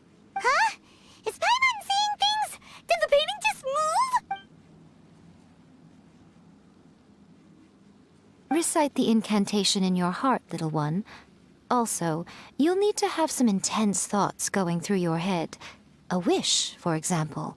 Now, what kind of wish do we think it would take to summon forth the author of A First-Hand Guide to Summoning Spirits? Anyone? Probably something to do with writing? Very good. The wish needs to be heartfelt, though, so let me help add a little realism to the equation. The book is selling exceptionally well, Traveler, but we're going to need an outline for Chapter 4 as soon as humanly possible. When is the earliest that you can turn it in by? The painting is moving again! Whoop!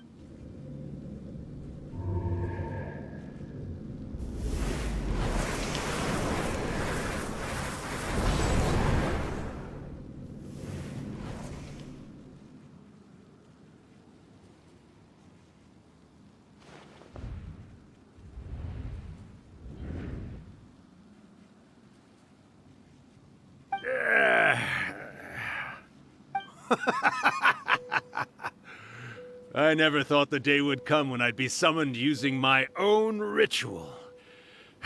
Getting a taste of my own medicine. What have we here? Another budding writer? What's come over you all? Why is everyone wishing for help with their writing?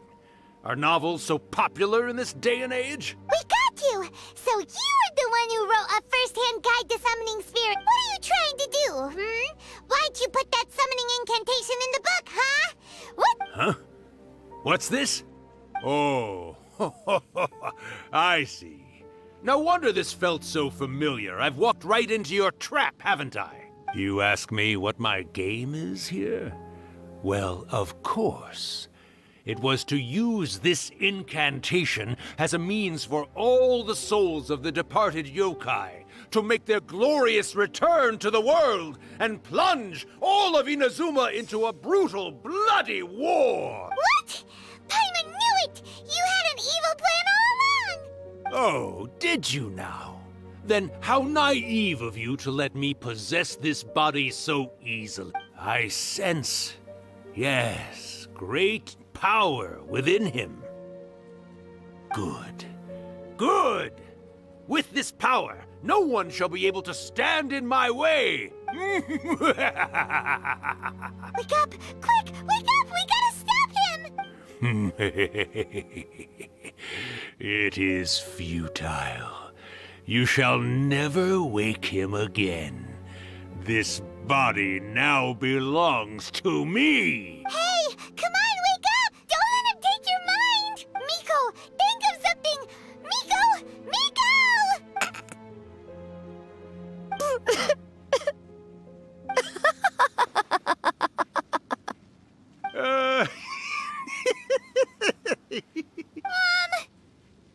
You're laughing? Oh, Rakusai, you haven't changed a bit. You caught on so quickly.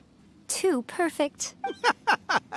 Well, you made the face enough times that I couldn't exactly miss the hint. This is what you were going for, yes? Never one to stand on the sidelines of a good spectacle, are you? Always got to dive in and fan the flames, huh? You mischievous little kitsune, you. Look what you've done to this little flying one here. Aw, poor thing scared witless. You were having plenty of fun playing the bad guy a moment ago. Now you're trying to blame it all on me? Rakusai? Miko, you guys know each other? Yes, we do. Of course we do. Allow me to formally introduce the author of A First-Hand Guide to Summoning Spirits, Urakusai. No, wait. To be more accurate, it's Urakusai's memory. Memory? But isn't he a spirit? Ah, spirits, memories. They're just different words to describe the same thing. Something that comes from the ley lines. Do you remember that recent incident when the Rift Hounds were gnawing at the sacred Sakura's roots? You witnessed human memories leaking from the ley lines, didn't you? Well, since there are human memories, of course there are going to be yokai memories too. In life, yokai possess supernatural powers, and even when they are a shadow of their former selves from a bygone era, they still have the ability to control whether they are visible or not. Typically, yokai memories survive longer in the world than those of humans. Indeed, indeed. I was wandering around the sacred Sakura's roots when I suddenly heard someone yelling, "Please, someone, anyone, Help me write a truly amazing novel. It piqued my curiosity, so I popped inside his body and wrote a novel for him. So that's how it happened. But why did you include a summoning incantation in the novel? Oh, little one. Not to toot my own horn here, but when I was alive, I wasn't just another kitsune, no. I was a mighty and powerful Daiuko. The memories of other yokai can't possess human bodies at will like I can. But with this incantation, they can go one last little joyride in the world for a couple of days. Anything they're still itching to do, they can go and get it done. But... She's trying to say that all the commotion this causes is likely to be a great disturbance to the humans. Disturbance? I guess you mean that we might leave them with some broken dreams after we leave, hmm? But you know, I actually think that the most admirable thing about human beings is the way that they go out and shape their fate with their own two hands. As for those who would rather draw on external power than seek to improve themselves, it's quite right that they learn their lesson eventually. So when you think about it, we're actually doing the humans a big favor. Miko, you agree, don't you? Yes, that's what I thought too. All right then. You finally convinced Paimon. You guys were right. What are you scared of, little one? Don't be deceived by her day-to-day antics. Miko is actually one of the most powerful yokai out there. Not only that, Irakusai, but my latest work has beaten that book you wrote, A First-Hand Guide to Summoning Spirits, to become the most popular in Inazuma. Of course. You were never one to make extra work for yourself where you can help it. And yet you went to all these lengths to find my painting room, and even took the trouble to summon me. I knew you must have some ulterior motive. You were always the one to pick a quarrel with me when we all used to gather around and share stories. All right. You win, I lose. Happy now? I finally get to hear you say it centuries later. Ooh, I must say it feels good. I remember when you were just a little girl, always hanging off my shoulders. A few hundred years later, and you're all grown up. Oh, Urakusai, how much time do you have left? Not much. That goes for all of us, actually. We've all got to go back where we came from in the end. Everyone's quite content in many ways, but they still can't help but ask, are we ever going to have another Hyakyako? Don't you worry about that, Urakusai. Arrangements are being made. When my bell rings, it means the moonless night is upon us. Great. Wonderful. Fantastic. Miko, it's been nice catching up, but I'd better conserve my energy if I want to stick it out until then. So, I'll be on my way now. All right. Goodbye then, Urakusai. One last thing, Miko. I just want to know, have you been well all these years? I've been great, of course. Every day is a happy one, especially these days. Not only do I have my light novels, but I've also met these two delightfully nosy outlanders. And even A is finally starting to come to her senses. Quite a miracle, given how pig-headed she can be. Oh, well, great. That's fantastic. Urakusai, you'd be right at home in this era. A great storyteller and artist like yourself would be the Yae Publishing House's ace in the hole. And I would personally be hounding you over your next installment.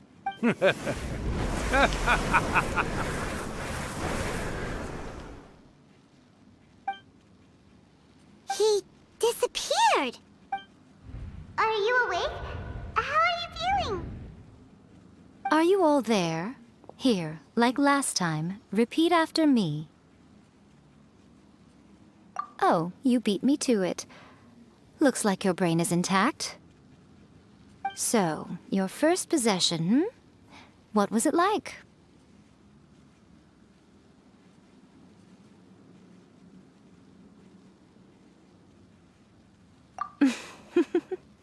Good. Saves me from having to explain everything again. Hearing Urakusai admit defeat has put me in the most wonderful mood. In return, it's only fair that we make sure to deliver on what they're all hoping for.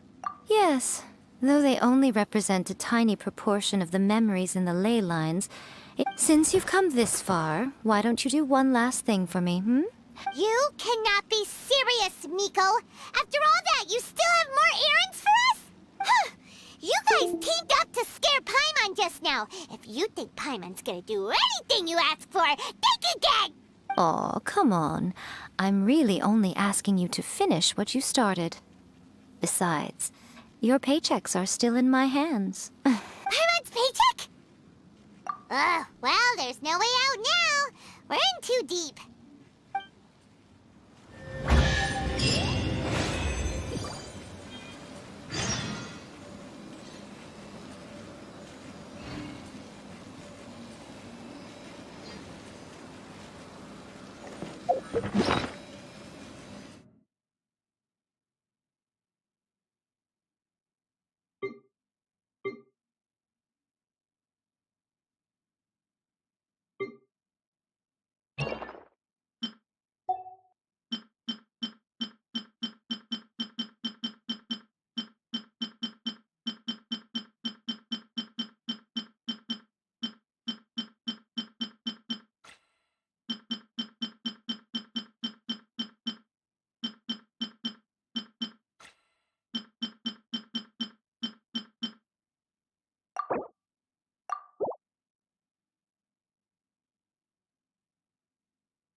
Time to go.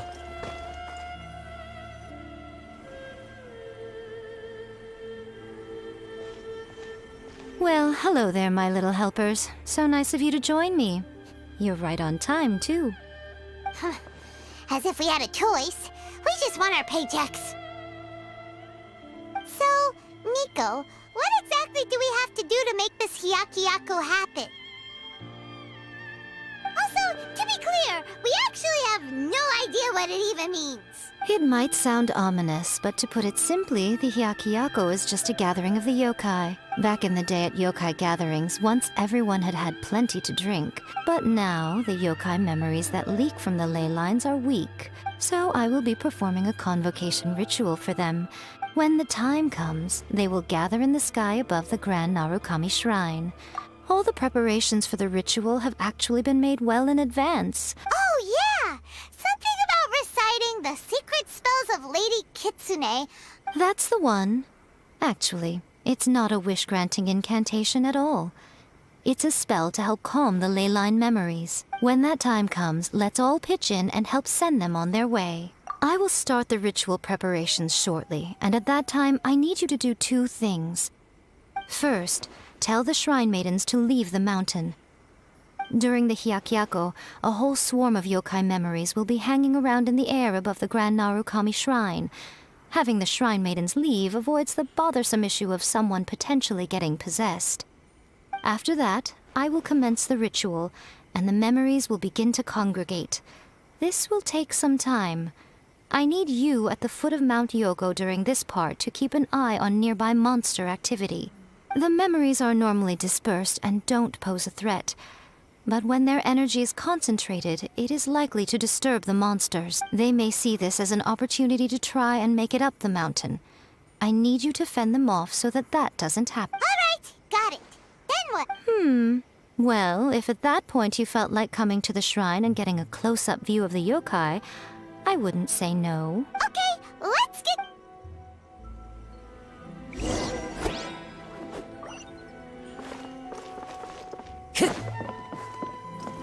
Narukami, please.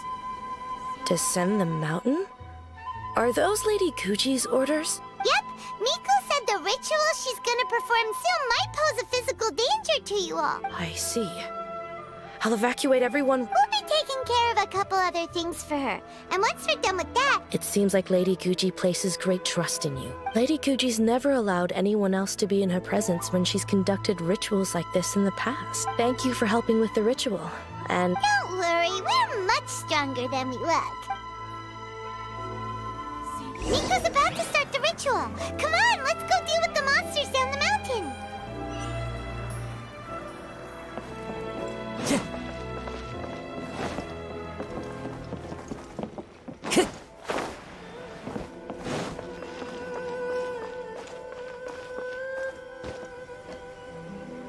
Into the wind!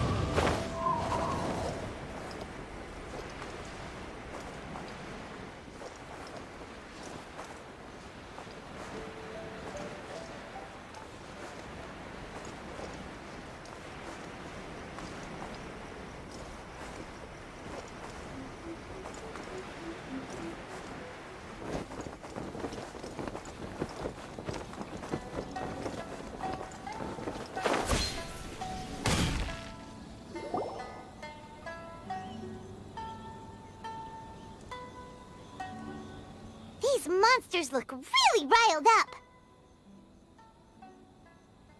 Yep. Let's get rid of them as fast as we can. All right, here they come.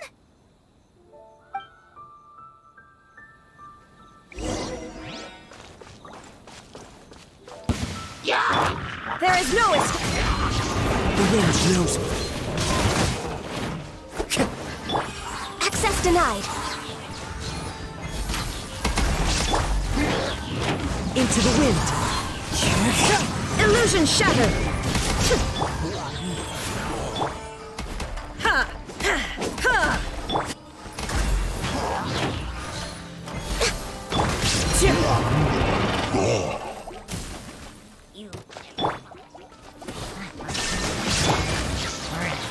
One with nature. Born of ice and frost.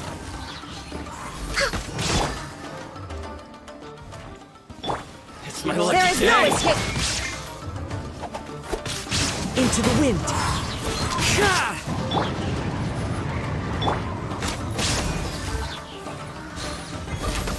To the very height. Shine down! Access denied! There's so many of them! Come on, you can do it! It's my first! Clouds high. Show me what you've got! This is long overdue. Finally, I need to train harder. Show me what Illusion you've shattered. got. Wind strider. All right, that's the last of the monsters. How far along do you think?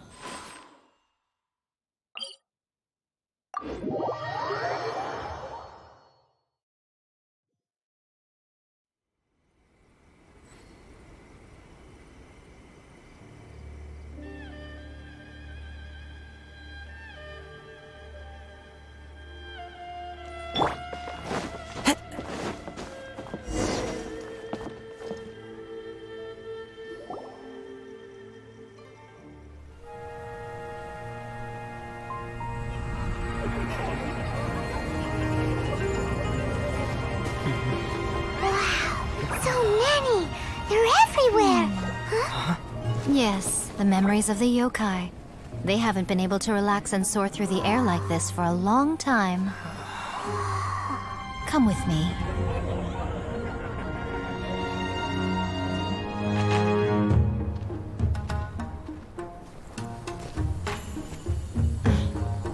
You all right, little one?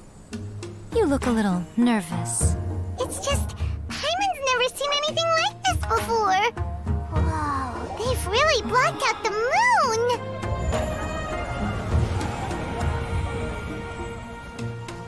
It does look a little intimidating, doesn't it? But I know them. They may be loud and brash at times, but they are good and brave souls. Even after losing their lives in a brutal war, they have never given in to grief or despair. Alas, their time is short.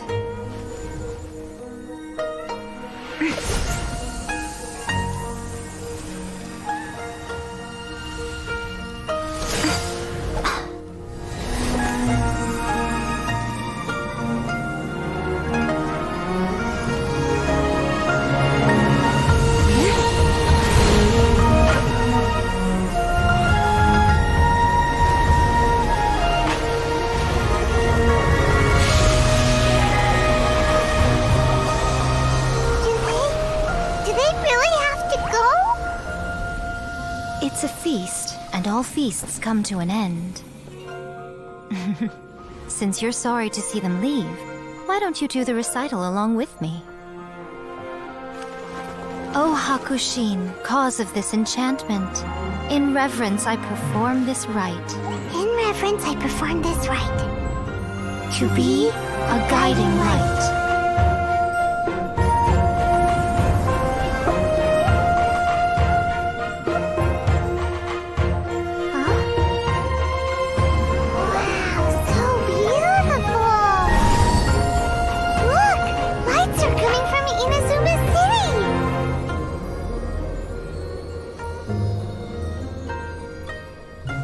The book says, recite the secret spells of Lady Kitsune tonight, and our wishes will come true.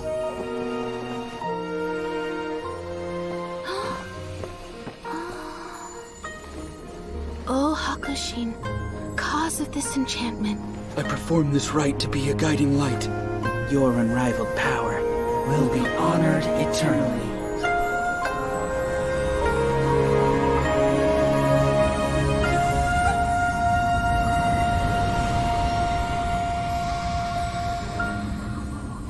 Murakusai, you asked if I was doing well.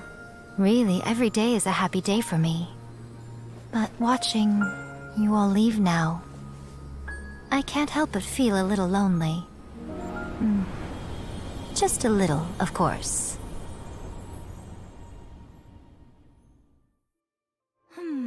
Just as I thought, the ritual went very smoothly. Thank you both. Oh, I'm great. But the look on your face just now... I'm fine, seriously. Really, No. Honestly, you two. Nico... Fine. Well, if you're dead set on doing something for me, you can treat me to a meal. Sure, no problem. A meal it is. Okay. Well, see you soon then.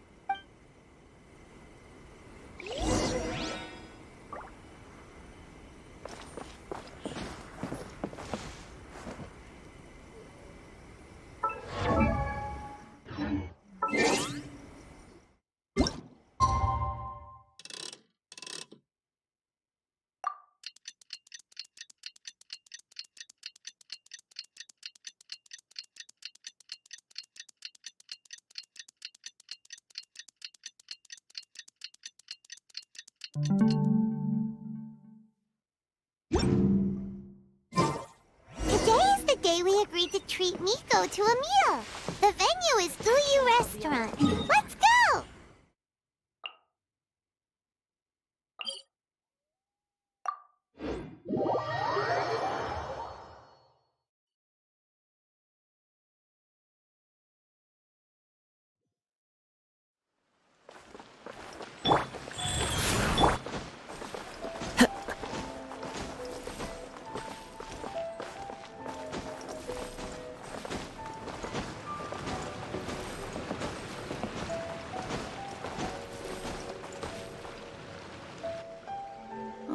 Wait is unbearable. How is the next chapter of the miraculous adventures of the Traveler not released yet? It was quite a surprise when the moonless night finally came. Yeah, that huge black cloud over Mount Yogo that night. It just seemed to form out of nowhere. But then nothing happened after I made a wish using the method in that book. Yeah.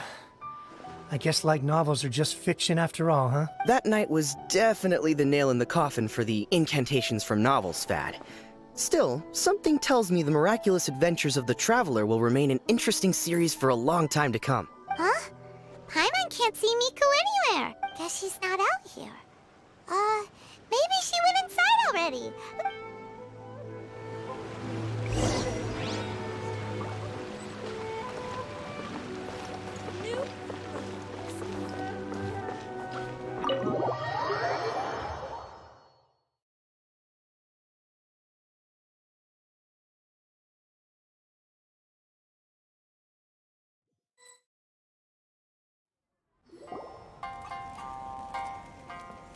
Ah, my little friends. There you are. Miko, what is this? You started eating without us? I did, yes. You're paying, after all. The thought of being able to eat the most expensive dishes and drink the finest sake, all for absolutely free?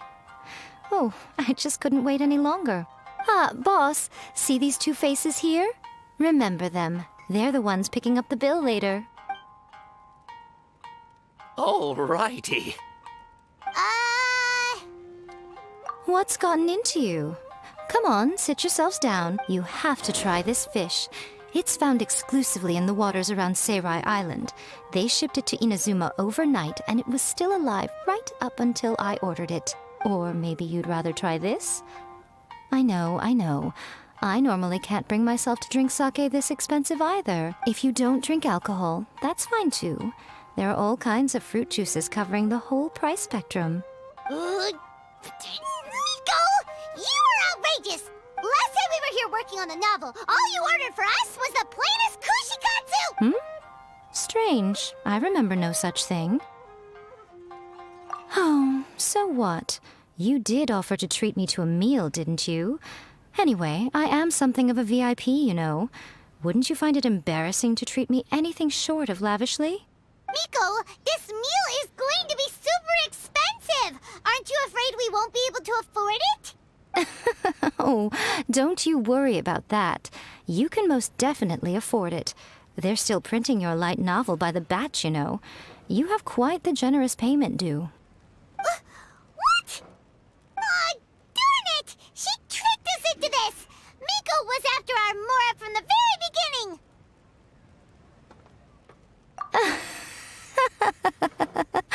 Oh, the looks on your faces right now. Too perfect. Oh, by the way, since nobody's wishes came true on the moonless night, novels with incantations are no longer in vogue. So you'll have to come up with something new for the next chapter of The Miraculous Adventures of the Traveler. The deadline is looming. I'm counting on you. Welcome to Fuyu Restaurant. Please talk to me if you want to order.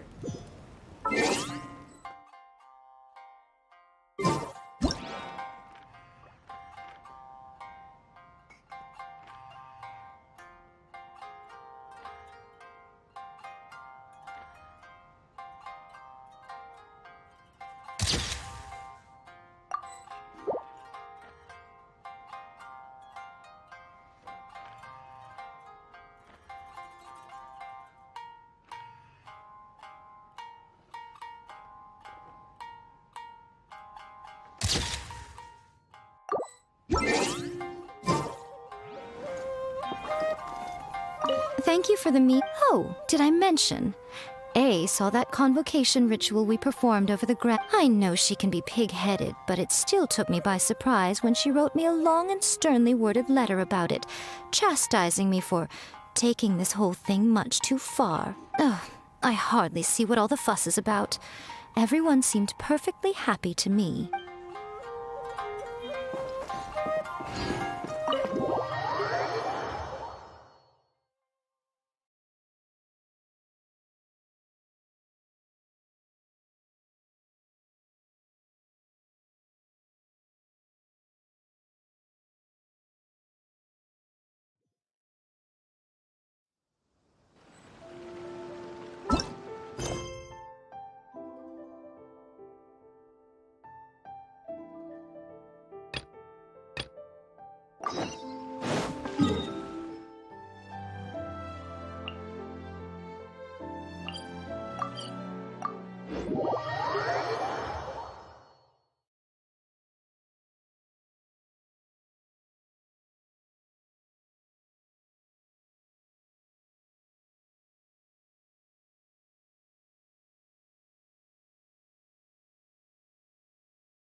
What a lovely surprise.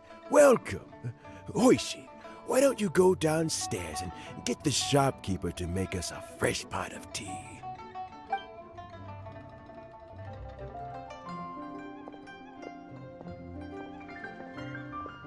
I heard that you've been traveling all over the place recently. I would very much like to hear your adventure stories.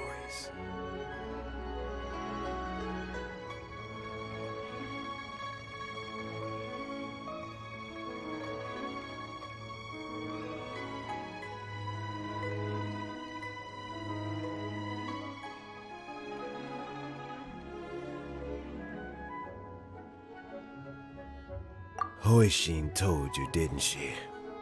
Don't worry, I'm quite alright.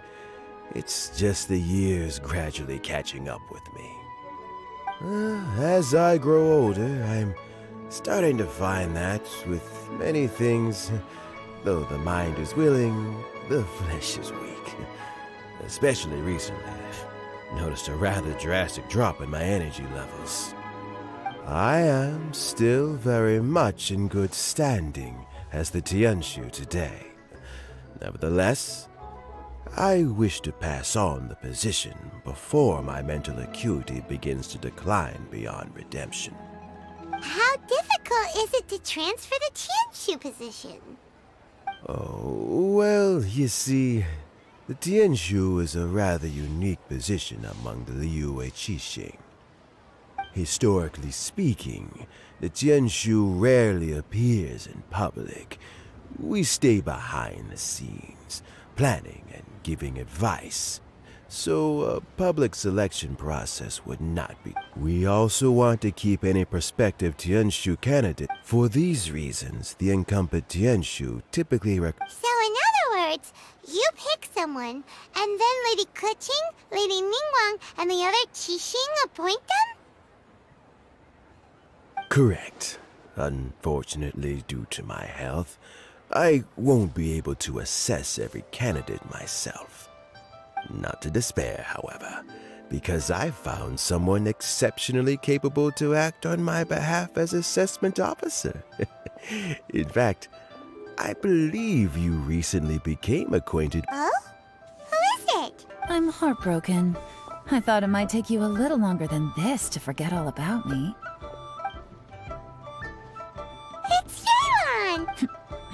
Jackpot. Uncle Tian here asked me to assess 3 candidates for him. Fancy joining me? You'll be among the first to get to know the next Tianshu. Might be a good opportunity for you. What do you think?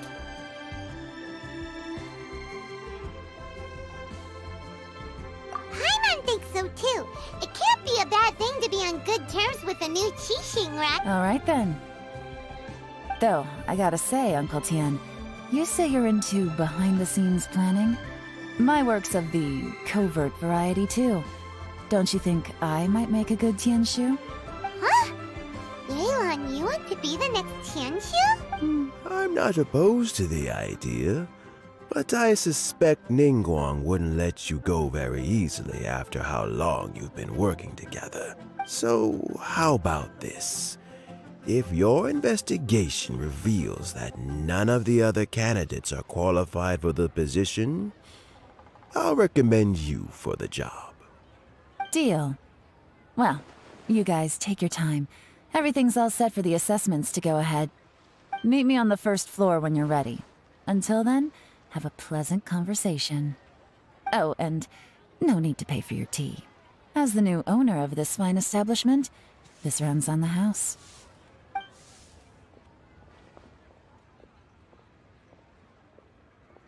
You're all set? Uncle Tian seems really worn down. It's like all his energy's gone. Yeah, it may sound harsh, but Uncle Tian is past his prime. He's not cut out for this anymore.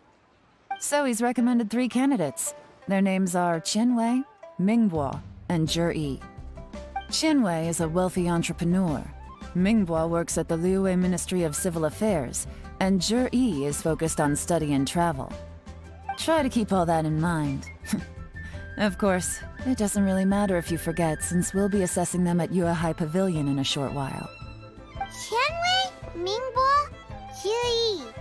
Paimon should be able to remember their names, but what does the assessment involve exactly? Let's leave that until we get to Yuehai Pavilion. All right. Heads in the game, people. The stakes don't get much higher than a change in the Qixing. We can't afford to miss anything, no matter how small. Got it. We'll keep our eyes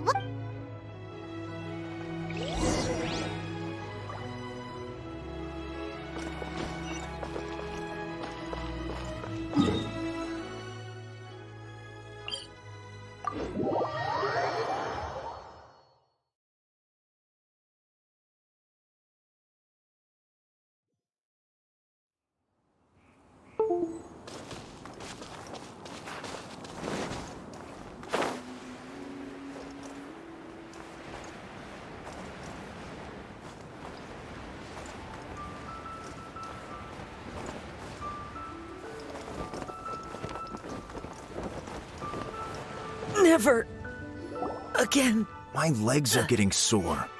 What is wrong with this assessment officer? This is a huge occasion and I don't even get a chair. I've dealt with all kinds of people in my time, but never have I been made to stand while I'm waiting for an appointment. I think it's fine. That's called being complacent. If you're happy to just accept the way things are, you'll never be able to change anything in the future. Oh, come on. That's just...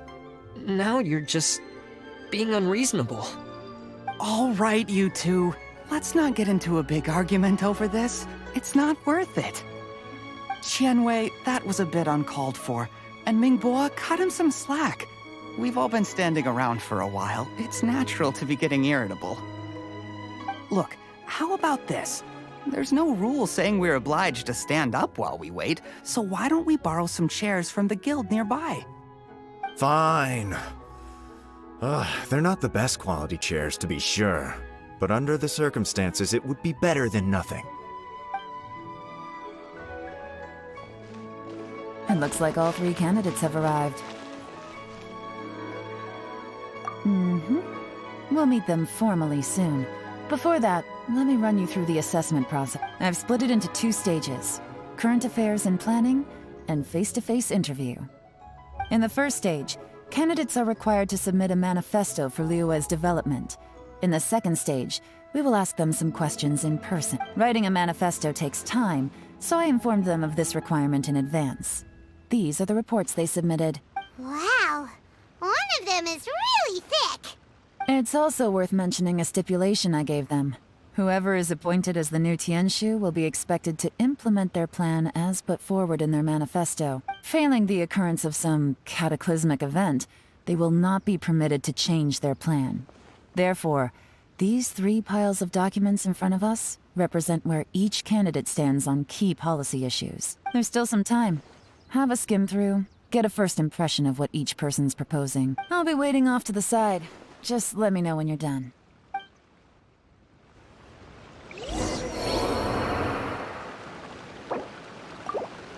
Go.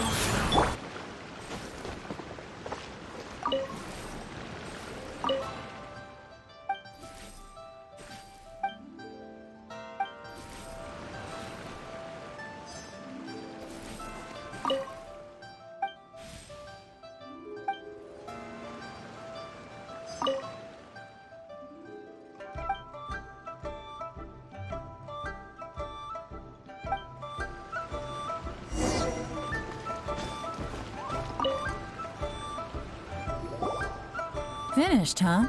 Everyone took it very seriously. Of course they did.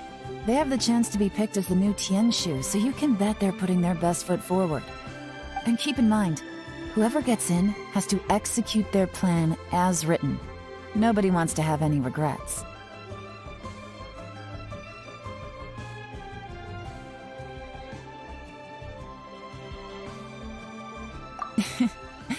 That's for me to know and you to find out. We can talk more after the interviews. We'll see the candidates now. Let's do one at a time. Start with Qianwei. Yes, ma'am.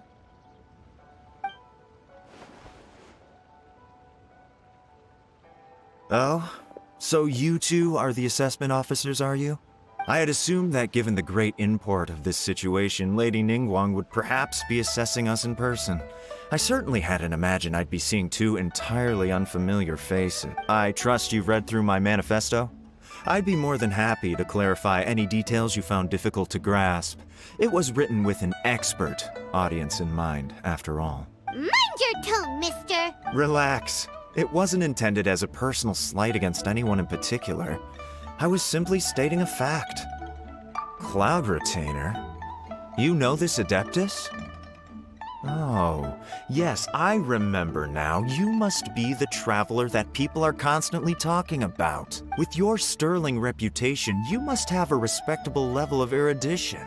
Perhaps you will be able to understand the concepts I have put forward. Yeah, although I shouldn't get my hopes up. Oh, is it my turn? Yes. Please, introduce yourself. I'm, Mingbo.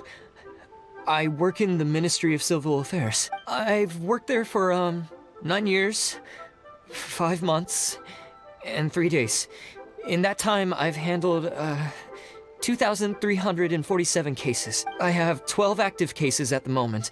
They should be concluded in, my current work is related to urban planning, and I'm also responsible for, auditing the accounts. To be more precise, there are 3 parts to the accounts, namely... Is it just Paimon, or is he not? You know what? Let's leave the self-introduction there and move on to some questions. Oh, okay. Sorry.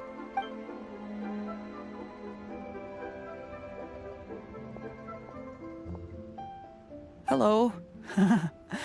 Not gonna lie, I'm feeling a little nervous. What would you like to know?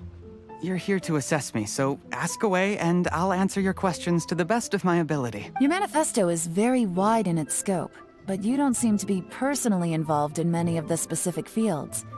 How can you be sure that you have the ability to put your plan into action?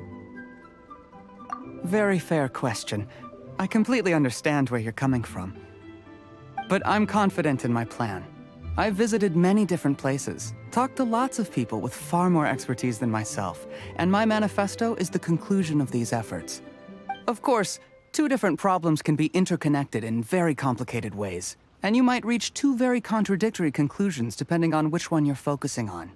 What I've tried to do is strike a balance. In other words, present an optimal solution to all the problems as a whole. How do you plan to determine whether you are right or wrong about your proposed solution being the optimal one? A great question. Well, I'd start by having my colleagues and the secretaries of the Yuehai Pavilion evaluate any proposals before implementation. Post-implementation, it would all come down to the result. If it turned out that my judgment was to blame for poor results, I would take responsibility. Nice answer. All right, next.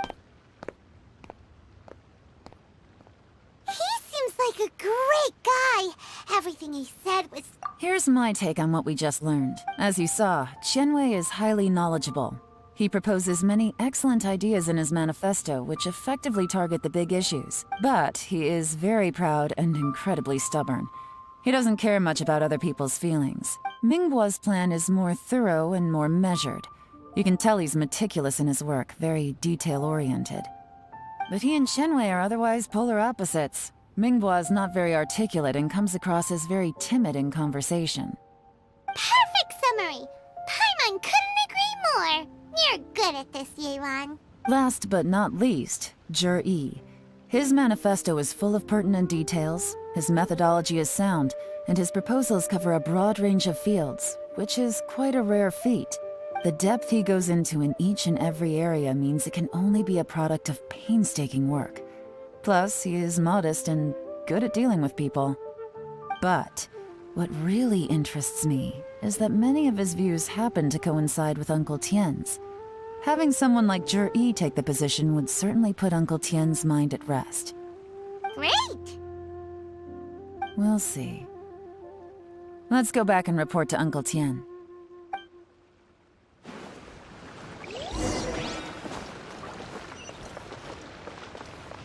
Time to go.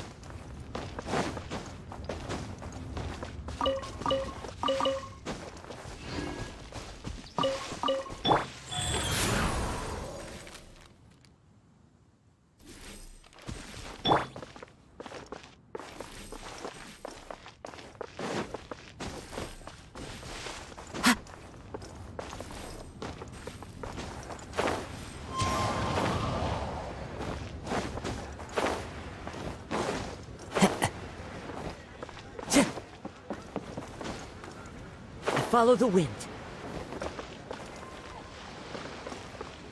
Time to go.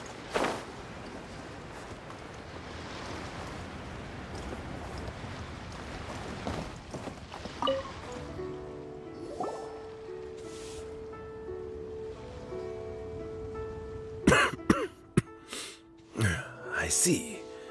Then it's more or less as I anticipated. All right, then let me ask this. The ideas in Jur-E's manifesto are very similar to your own. Is there any particular reason behind this? Oh, I didn't want to say anything when I gave you the list of candidates. Those 3 candidates have all studied under me in the past. It's only natural that they share some.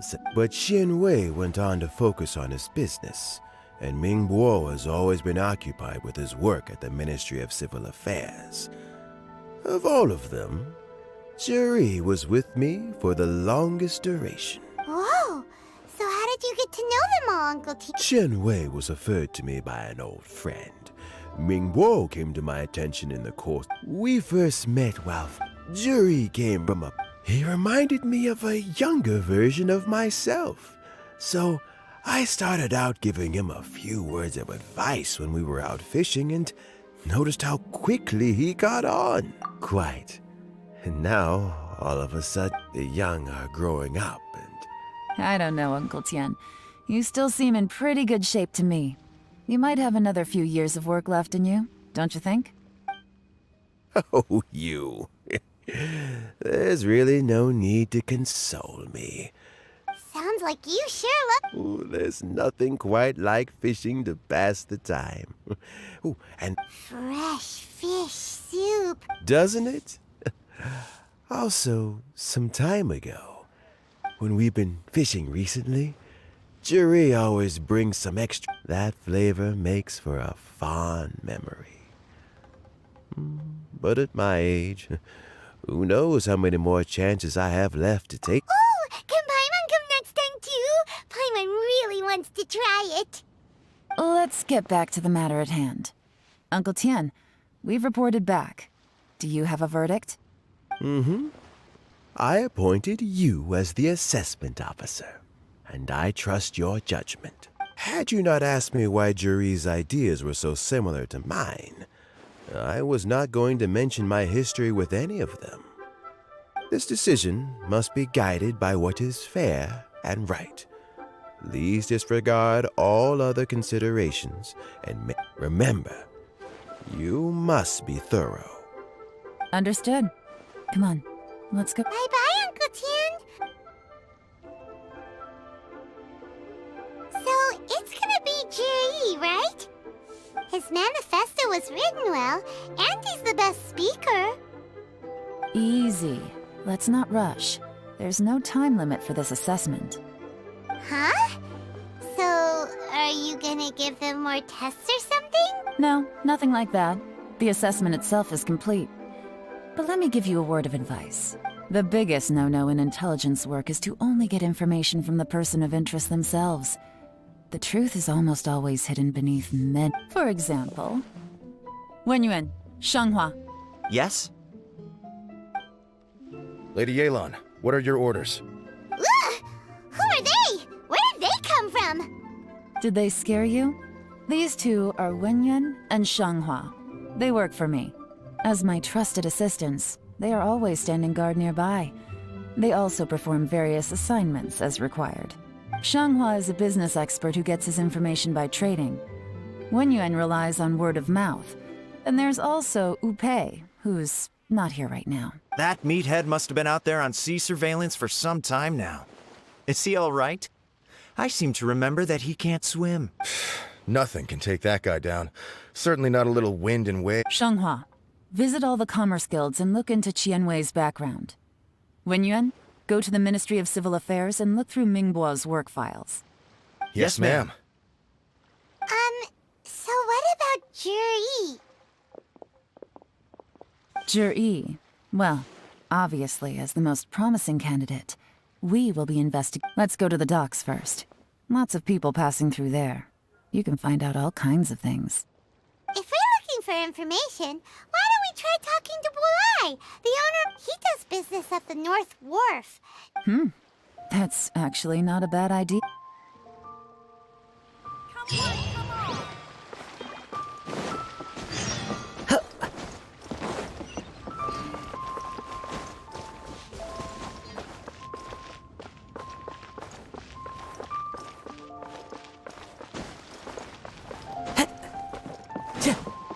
Huh? What's Bulai doing here today? Look, your asking price for this batch is just too high. Come on, hear me out. I'm telling you, this is the single best batch of Sunsettias ever. You won't find anyone who disputes that. I accidentally dropped one into a well. Even so. All right. I'll let you in on a little secret. The boss of Second Life also wants to buy from me, but I haven't responded. If you won't take him, I'll just have to partner with them instead. Okay, well, when you put it that way, I'll accept your asking.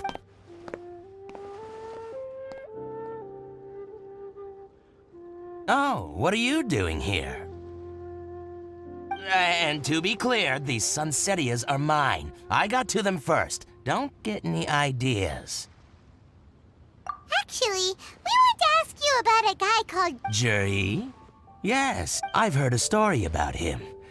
They say he was born into poverty. His parents died when he was young, and he was treated cruelly by the local community. One of his neighbors was terribly rude to him all the time, but Juri never retaliated. And when his neighbor went bankrupt, he even helped support the family. He returned cruelty with kindness, injustice with peace offerings. A gentleman... Oh, he sounds like a decent man. We can finally breathe a sigh of relief. Why are you asking about him anyway? You aren't looking for a brand ambassador too, are you? Well then, in that case, the higher bidder takes the... Ah, that's Juri right over there. Where? It's him, all right. Looks like he's chatting with Lin Long. Come on, let's follow them and listen. Try not to let him see you. We want this information to be as truthful as possible. I'll just go and fetch an employment contract. And hey, don't try and cut me out of this. I understand. Let's walk and talk.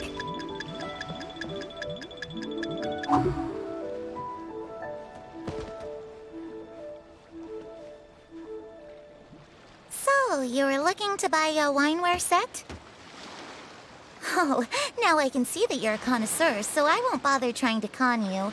I trust you understand our shop quite well?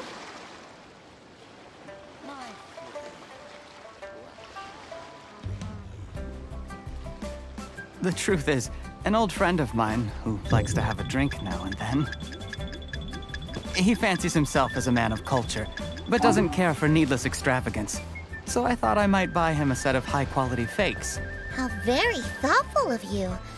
Leave it to me, then. Come and collect it at Shigu Antiques whenever is convenient.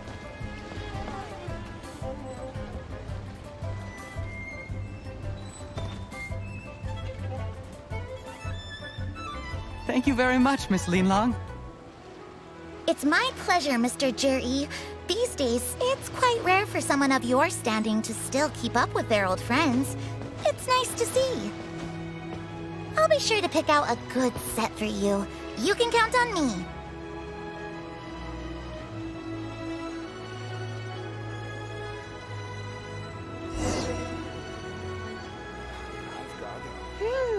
Juri seems to get along really well with everyone.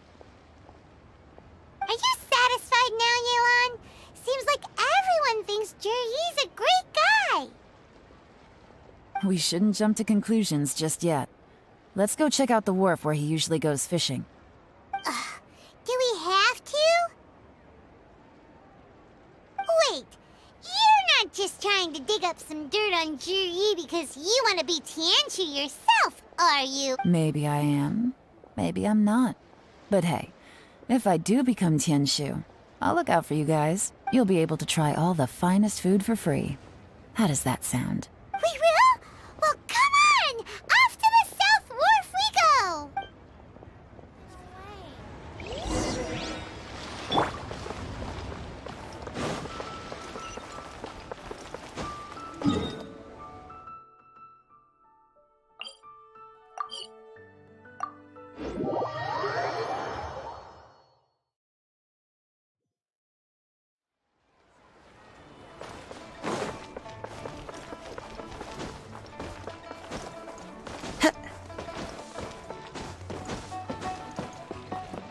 badass.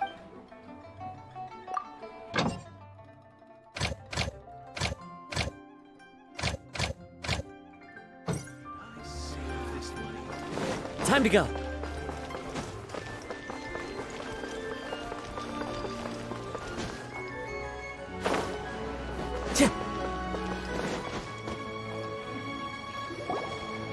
The wharf is as busy as ever. I hear the anglers here sometimes sell their fish to the nearby fishmongers.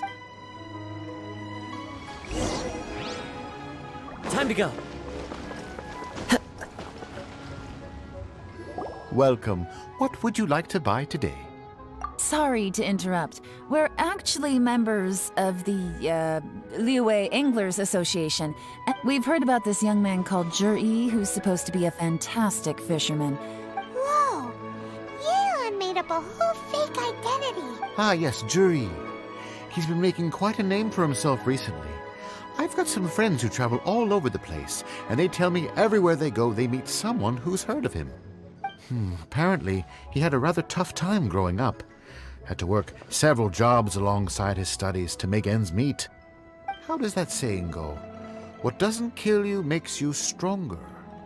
Well, if there's anything to that logic, he's sure to be phenomenally successful one day. Yeah, we think so too. But I'm afraid your Anglers Association might be in for a disappointment. Oh? Why's that? He's good at a lot of things, but fishing isn't one of them. He fishes at the wharf and sells what he catches to me on occasion. His catches are always mediocre. Not terrible, but equally nothing to write home about. That sounds fantastic. I've got a couple of other things to attend to right now, though, so why don't I come back some other time and we can chat over a drink? Sure thing. See you. Everywhere they go, they meet someone who's heard of him. Come on, let's keep asking around.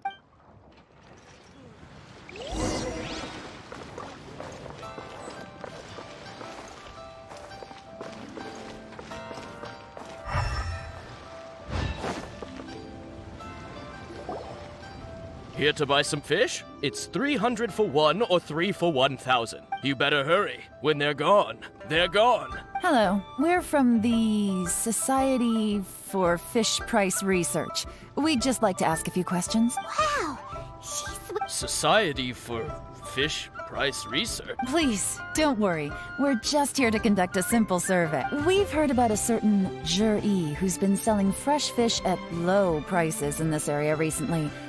Do you know anything? So this isn't about me. You should have said something, you know. I know the guy. I can tell you what I know. I haven't heard anything about him selling fresh fish at low prices, but it wouldn't surprise me if it was him. Oh? What? Because he's so poor. His parents died when he was very young, and his alcoholic father still owed a huge amount of debt. No one wanted anything to do with him. He was still a kid when he first came to the wharf. His clothes were ragged, and he had a bandage wrapped around his head. And he managed to survive, thanks to Uncle Tien, who gave him some food. But still to this day, he doesn't have a lot of mora to his name. I mean, he can afford to eat and everything, but you'll often see him haggling with others over just a few mora. So, I wouldn't be surprised to find out he's been selling a few fish. It's not like he catches much anyway, so it's not going to affect my business. You'd rather he didn't know? Well, I spoke to him once, briefly, and I just had a feeling that he really cares what other people think of him. I think he has pretty low self-esteem. But hey, it's hardly my place to say anything. Nobody's perfect. I see. Well, thank you for— Not a problem. And just for the record, The more times you say it, the less convincing. Doesn't have a lot of mora to—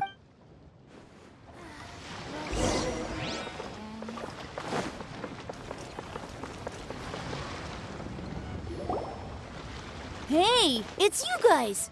Wait, what's the phrase? Oh yeah, honored to meet you. What brings you to me? The truth is, we are but newcomers to this territory. We heard tell of a great martial artist, Master Dugu, who knows everything there is to know. Hence, we sought you out to ask for your guidance. Really? People said I know everything there is to know? But of course.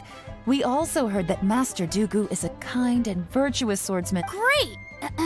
So what do you wish to know? Nothing happens on this street that I don't know about. Now she's lying to a kid. So, Master Dooku, have you heard of one by the name of Jur-E? Sure have. You mean that guy that all the grown-ups are talking about these days? I've heard many tales of Juri. Probably because it's nothing that important. I prefer stories about sword-fighting heroes. Oh, I can completely understand that. Then let me ask you this. Oh yeah, I know that. It was about 2 or 3 months ago. Before that, people always used to talk about Juri in a kind of nasty tone of voice. But 2 or 3 months ago, suddenly everyone started to like him. Sometimes he gives me candies, so I'm glad that people are starting to like him now. Just as I thought. Huh? What? I mean, just as I thought, Master Dooku is indeed as kind and I'm not... Oh yeah, one other thing. These days, there's a lot of people I've never seen before talking about Juri stories in the street. They seem like nice people. Oh, definitely. Great! So next time I see them, I'll say hi. And I guess I can share some of my candies with them too. Certainly. You can also tell my friend in Yenshang Tea House about what they're up to. Thank you, ma'am! You're welcome. Well then, fare thee well, Master Dooku. Until we meet again. Any of that sound strange to you? Strange? Mama's Juri seems to have a great reputation. Uncle Soon... True. But the issue is, where did his sudden celebrity come from? It almost seems... Sudden? Too good to be true? What do you mean? So he returns cruelty with kindness, and had to work to support his studies. These are the kinds of things that make someone well known in their hometown. But Uncle Soon said even his friends who travel far and wide hear about him wherever they go. That's a little over the top, if you ask me. Do you remember what Doogu Shuo said about Jur-E's stories? Clearly they left him with a good impression of the guy. But beyond that, he wasn't interested in the details. Plus, there's the fact that all this praise of Jur-E has only been happening within the last 2 or 3 months. His childhood, his studies, the thing with his neighbor. None of these are recent events. When you put it like that... Of course, if that's all there was to it, I wouldn't look into it. Jur-E was born into a poor family, paying people to get his... The problem is, do you remember what Uncle Gao said about him? Right, and that changes everything. It can mean a powerful faction is trying to gain influence over the Liu at Xixing. That's the worst-case scenario. But all too often, the most pessimistic speculation turns out to be closest to the truth. Someone's trying to gain influence over the Qixing? Even if we ask Juri about it, surely there's no... First, we need to find out who's supporting him. Don't worry. Remember the current affairs and planning stage of the assessment? Since the successful candidate is duty-bound to implement their plan after taking office, their manifesto tells us their stance on key issues. Whoever is secretly helping Jur-E must be seeking to benefit from his actions after... Come on, let's get back to...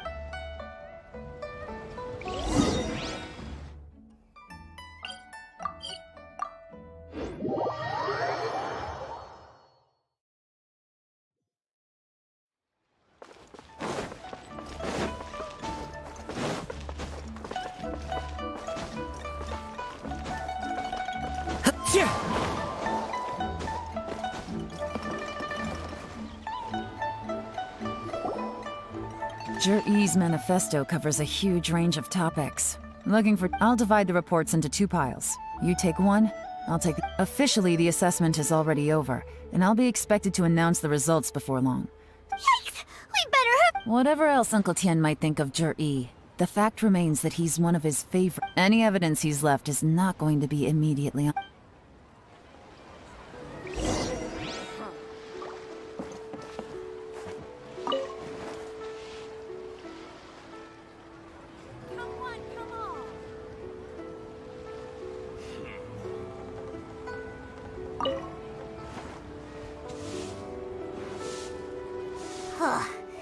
Even though Yelan took half, this is still a lot to get through. Well, we gotta start somewhere.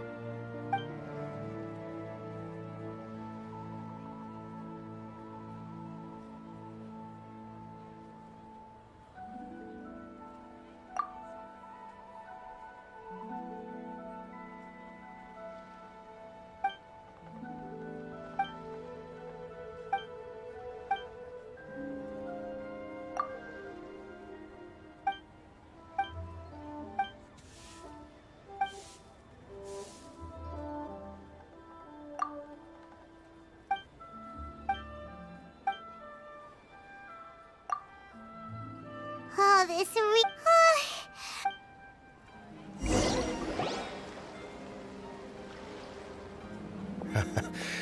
Looks like I'm the first one back, as usual. Oh, hey! It's one of Yelan's little helpers! Shut! If you're back, that means... You betcha. I visited all the commerce guilds and gathered a wealth of information. Every time they asked me to leave, but I always had another trick up my sleeve. Don't drag this out. Just tell us your findings. Yes, Lady Yelan. To summarize my findings, most people who've had interactions with Qianwei will start out complaining about how proud and arrogant he is, but then go on to give a generally positive appraisal of him. The young master of the Feiyun Commerce Guild said that Qianwei appears arrogant, but he's very scrupulous in the way he works.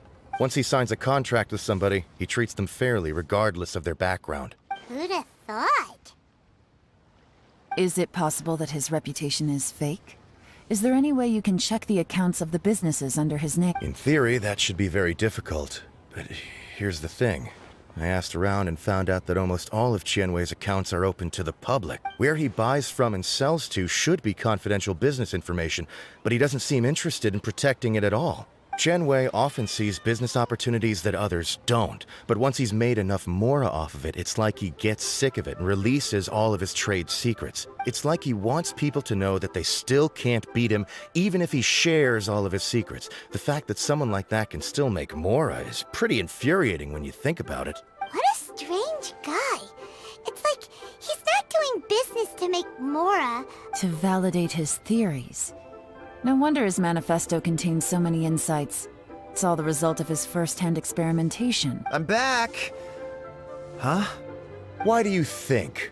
Obviously, because I possess superior skills, and am always one step ahead of the competition. Well, when you're the competition, at least. You...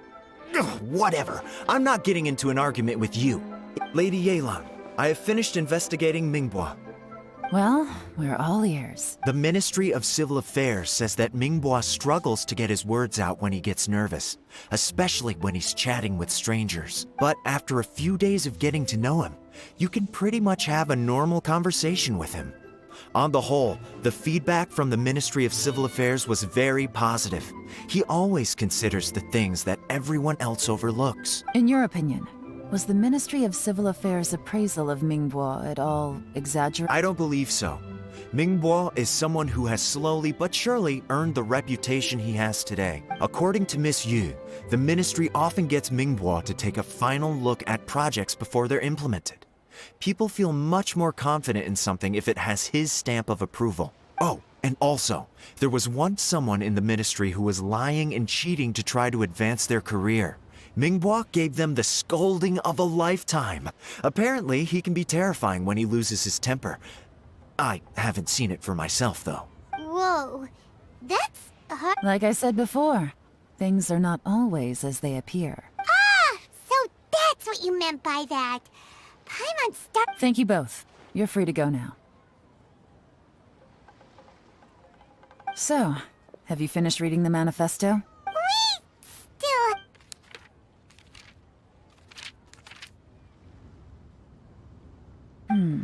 I can't see any immediate problems looking at the end. The only one that strikes me as a little unusual is the Chengshu Pool redevelopment plan. Chengshu Pool has always been home to many secrets. Plus, Ajdaha once wrought havoc there, so there are even more secrets buried deep underground. At some point, a rumor began to go around that there is great treasure buried beneath Chengshu. A long time ago, with the approval of the Qixing, a mining team... So, did they find any treasure? None.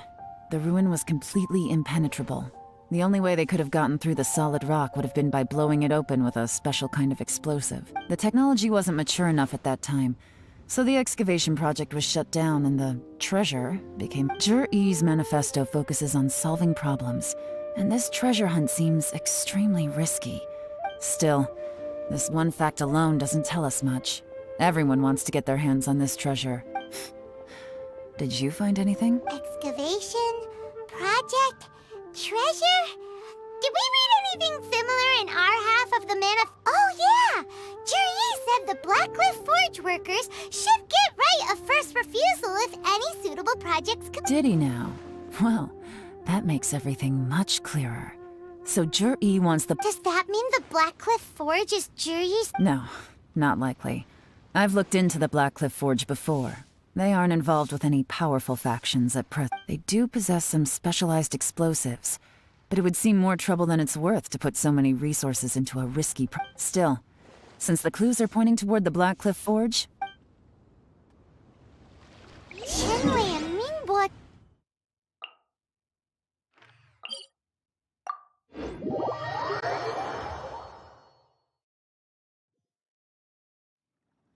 What about Juri? Is there another side to him too?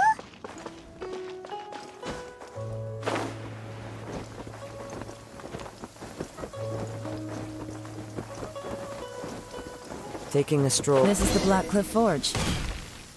Let's look around for clues.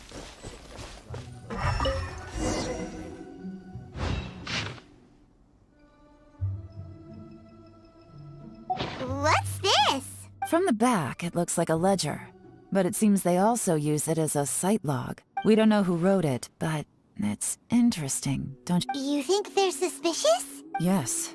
Look, it says right there, one of them's already been promoted to team... At this rate, by the time the Qingshu Pool redevelopment plan is ready to roll, they'll be the technical backbone. That'll give them the chance to take a lot of liberties. They can copy any secret texts or steal any treasure they find underground. Imagine if we didn't suspect anything. By the time Jur-E recommends the Blackcliff Forge for the excavation project, at most we would maybe do a fresh background check on the... No red flags if all they did was change some key staff. And even if we decided to vet the staff individually, they'd have had more than enough time by then to come up with fake ID. That's the advantage of planning this far in advance. It was a clever move. When you put it like that, it all makes sense. If we hadn't found this out, so who's really behind it? That's a question for the newcomers. But let's start with that worker over there.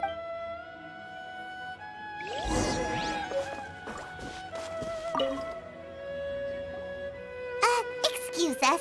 We want to ask you about the newcomers. You want them to teach you or something? I gotta say, these newcomers are in tip-top shape. Fast learners, too. They're picking up all the skills unbelievably fast.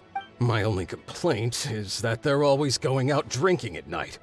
I guess they just need some time to adjust. They go out drinking. This area isn't exactly renowned for the nightlife. You got that right. They tell me they go all the way back to Liyue Harbor to drink at what? It rained after work today, so they actually stuck around at the site for a while. Hey, you're only young once, right? I say, if they can hack it, let them at it. Interesting. Looks like our hunch was on the Mora. These newcomers are very drinking in Liyue Harbor, huh? Some cover story. Good thing it rained today. It means they'll leave footprints. I doubt they'd give themselves away that easily, but... They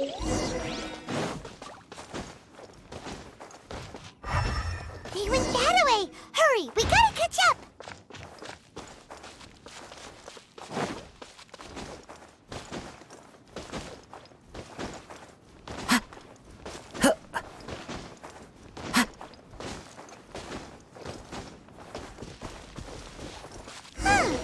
These footprints are heading towards Liyue Harbor. Maybe we were wrong about them. Just as I thought. They didn't go to Liyue Harbor. They went that way.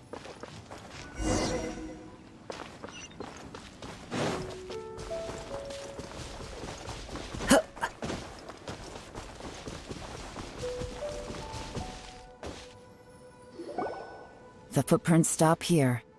But, judging from the direction, I'm guessing their destination was that abandoned...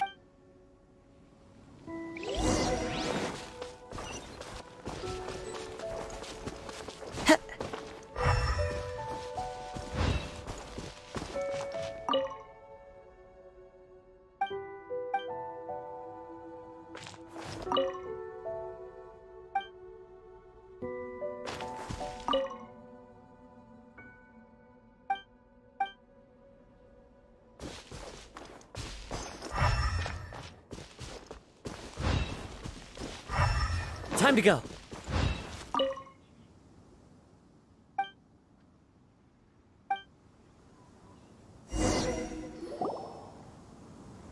Looks like we were too late. This has gotta be where the newcomers rendezvous with whoever they're— Look at these ashes. Someone was burning documents not long before we arrived. Could there be anything left? Maybe the wind could have blown. The odds of that are very slim. It's practically impossible. Why don't we wait for them back at the Black Cliff Forge? We can't count on that. Clearly they were based here at one point, but it's mysterious. To me, that says that whoever's behind this has moved them somewhere else to throw— Darn! Guess this is where— Make no mistake, the purpose of our trip wasn't to find any solid evidence. We just need to figure out who's behind Jur-E. I smelled something peculiar the moment I came in. Those newcomers probably thought they'd be safe as long as they burned the letters.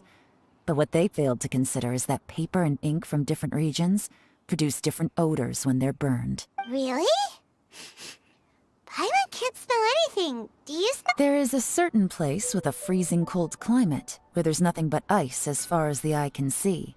Some wealthy people there put floral fragrance in their ink as a way of injecting a little romance into their writing. When that fragrant ink is burned, this is the exact odor that it leaves behind. Exactly. The evidence will soon be blown away by the wind, so it's nothing we can arrest anyone with. But it's all I need. Now I know who we're dealing with. I can plan our next move. Lady Yelan! Oh, thank goodness I finally found you. I thought I'd never see you again. Don't be alarmed. This is Upei. He's Wenyuan and Shanghua's colleague. I sent him to look into Jur-E's regular contacts. Since Jur-E likes fishing, Upei thought he might know some of the fishermen and sailors. I left him a note at Yanshang Tea House telling him to look for me at Black Cliff Forge when he got back. If there'd been an ambush waiting for us there, it means we'd have had some backup. So, what did you find out at sea? Forgive my incompetence. I'm afraid I've come up empty-handed. I asked all the fishermen multiple times, but none of them had any interactions with Jur-E before. Then the waves got so choppy I ended up falling overboard. Fortunately, someone managed to drag me out. When I got back, I heard that you'd gone to Black Cliff Forge and might need backup, so I went straight there as fast as I could. Didn't even stop to change my clothes. Well, Uncle Tien said that Jur-E once bought a recipe from one of the fishermen. Did you hear anything about that at all? What? That's news to me. No, that's not possible. It's absolutely not possible. Lady Yelan, I'm telling you, I spoke to every single fisherman out there, and none of them mentioned anything about a recipe. Interesting. Then I wonder how that even more wonderful fish soup came about. Fish soup? What fish soup? Nothing. Our priority right now is to find a way to get our hands on some solid evidence. Well, any suggestions? Not a bad idea. Upei, what do you think? Honestly, I've already tried following Jur-E, but the guy's too cautious. Never meets with anyone suspicious. Okay, so tailing's out. No, we'll still need to tail him. But first, we need to do some groundwork. Groundwork? When you've worked in intelligence for a long time, you'll understand that no one can stay on high alert forever. Especially when he thinks he's about to win. Tomorrow morning, I'll announce his victory at Yuehai Pavilion. Take a guess what you think he'll do next. Be sure to arrive on time.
It looks like we're all here.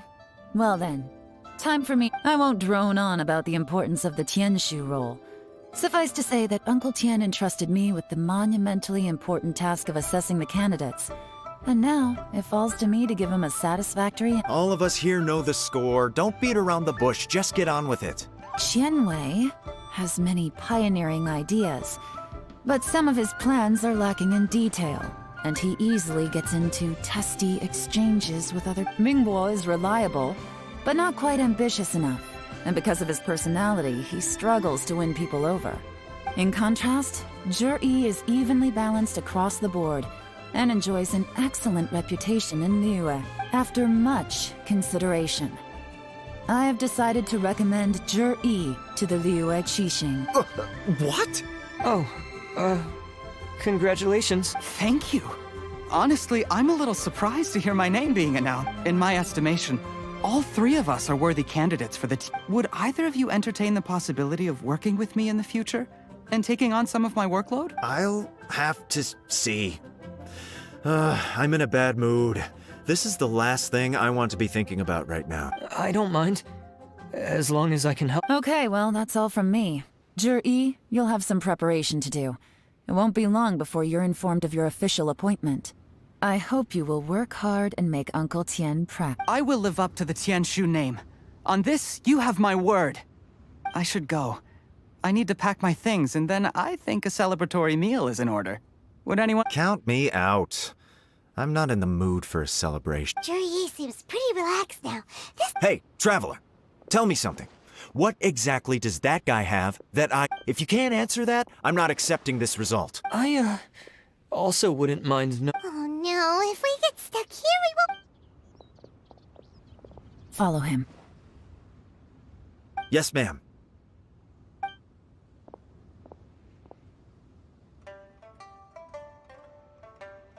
We finally— Lady Yelan, Zhi has gone towards Feiyun Slope. Follow him, quickly. So Zhi really sided with the Fatui?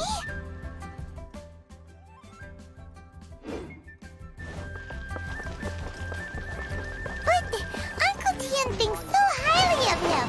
Why would he do this? Difficult to say, but everything should become a lot clearer when we find him.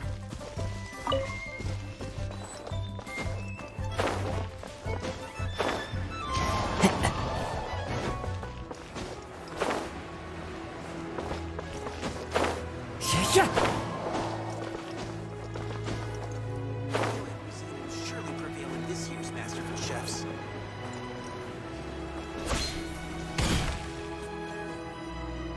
I'm sorry, Lady Yelan.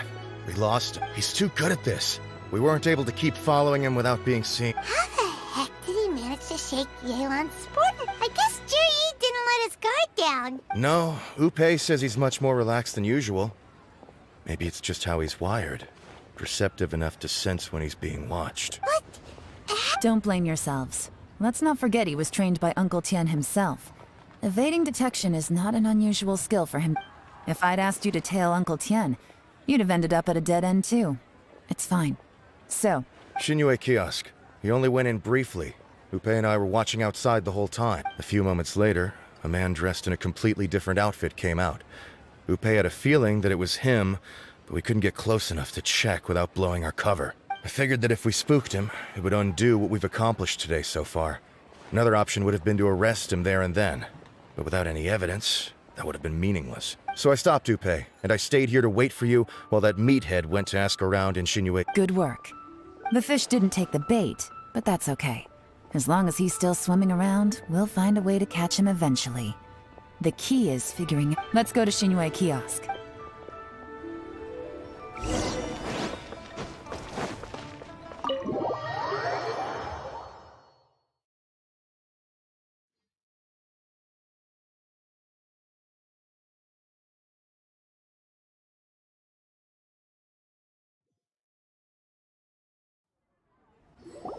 Could you explain to me how that works? A guy like him comes in, changes his whole outfit right under your nose, and you don't even ask him about it? Our customers are free to dress however they please. Okay, fair enough, but didn't you think it was just a little— Well, maybe I did, but it still doesn't give me the right to stop him. Enough. Let's tone this down a little. I'll make this quick. Just one question. Oh, he didn't buy anything. He just picked up a bottle of liquor that he ordered ages ago. A bottle of liquor? Yes, a very strong kind. Fiery, with a rich flavor. Not something the average customer... This gentleman ordered it in person from us a long time ago. He was only here today to pick it up. Liquor and wineware. Where to? Shigu Antiques.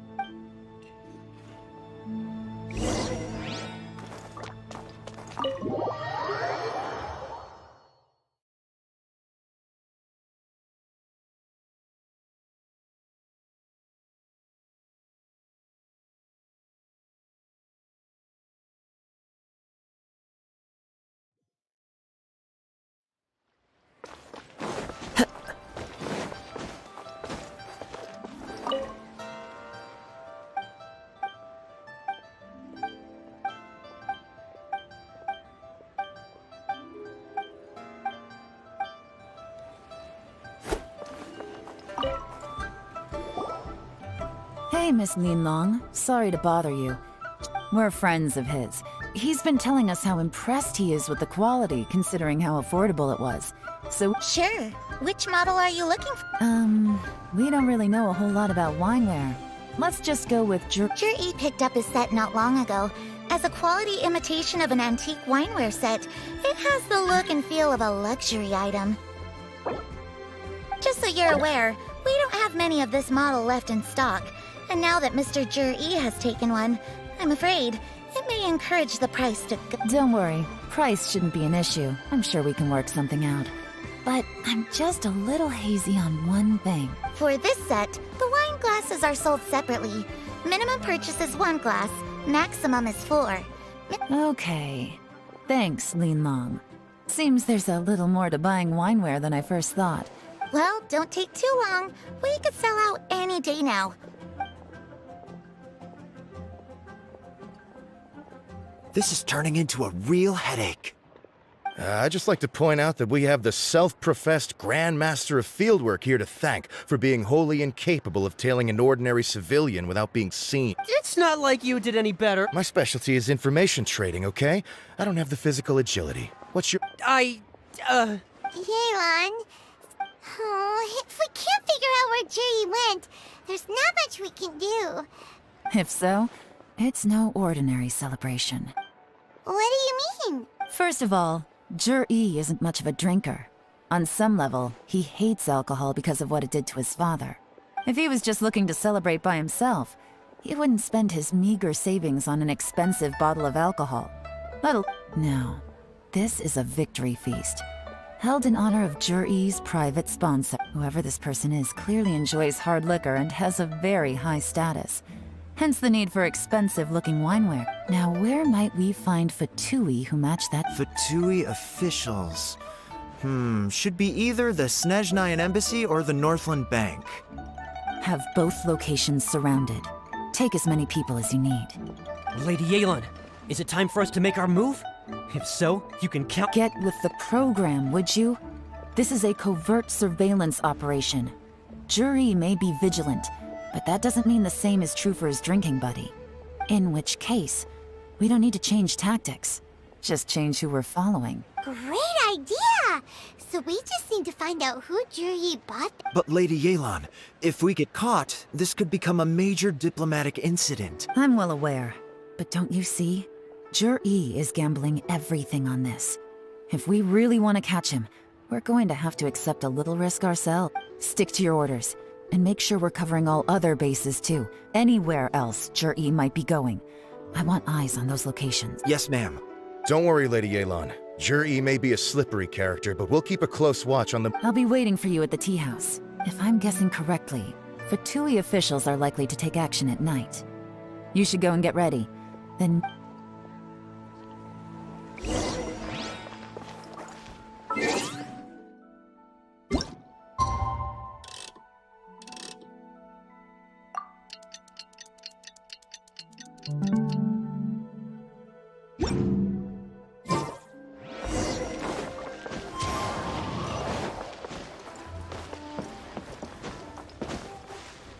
Follow the...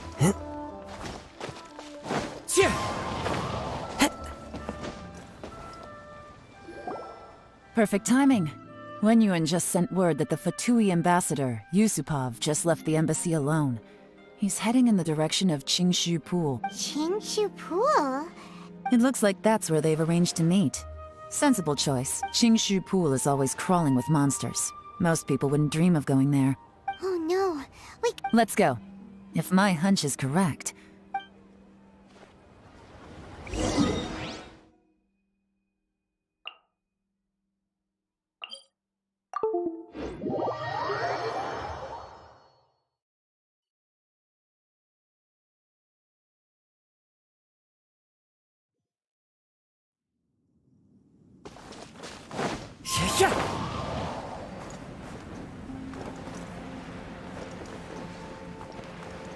This is Qingshu Pool, full of ruins, crawling with monsters. Anyone with any sense steers well clear of this place. I've looked into the place before. There's a worker's entrance somewhere around here. Follow me.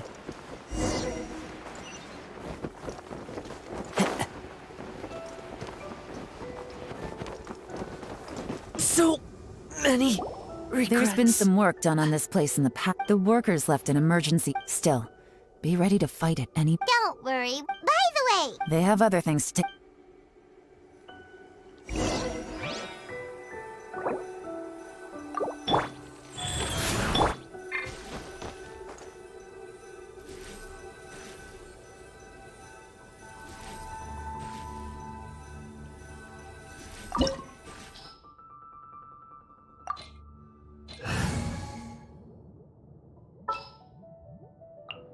Need to end a few enemies?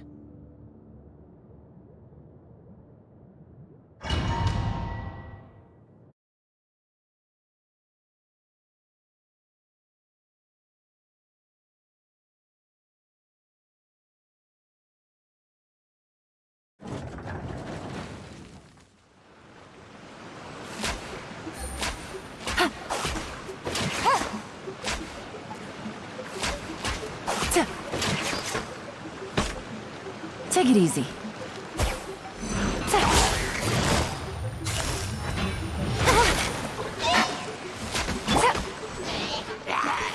the wind knows me. Life goes on.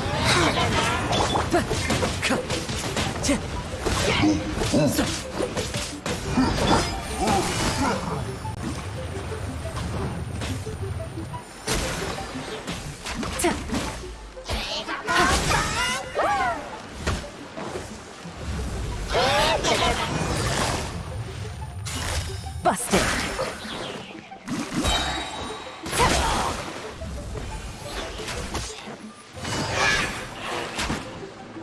Things are about to get dicey. As I expected.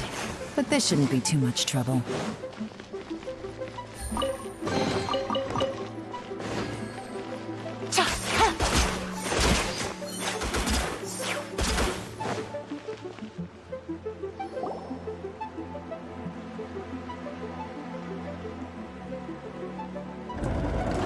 guys see that? That's gotta be the Fatui ambassador. That must be the emergency access route, right?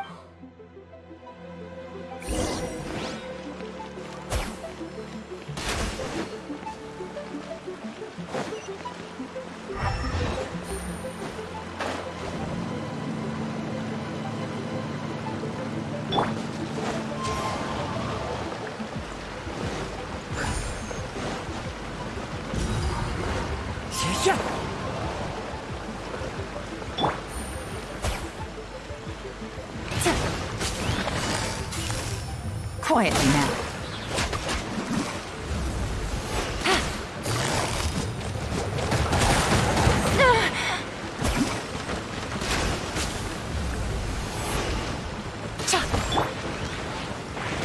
One with nature.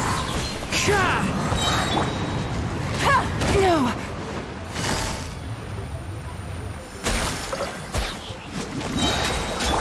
Rise.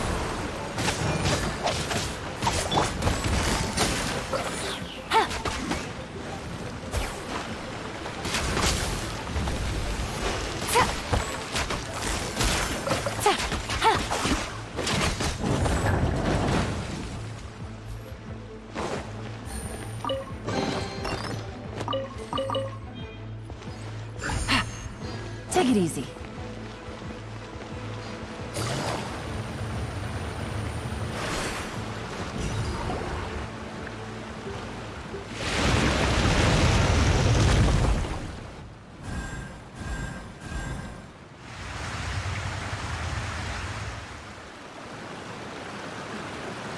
The water's gone down.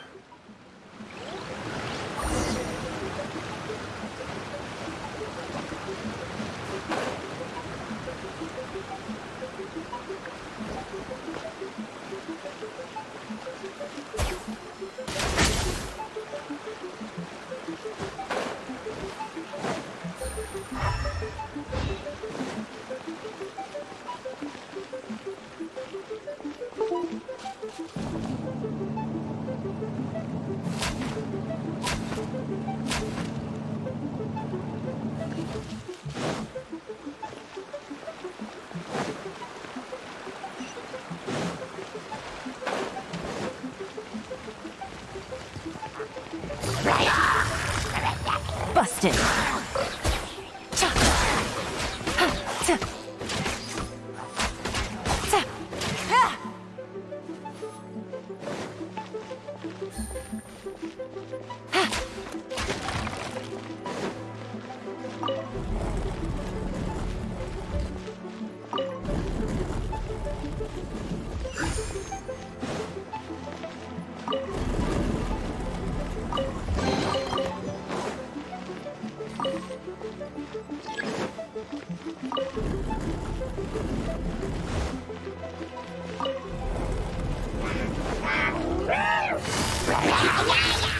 Gotcha.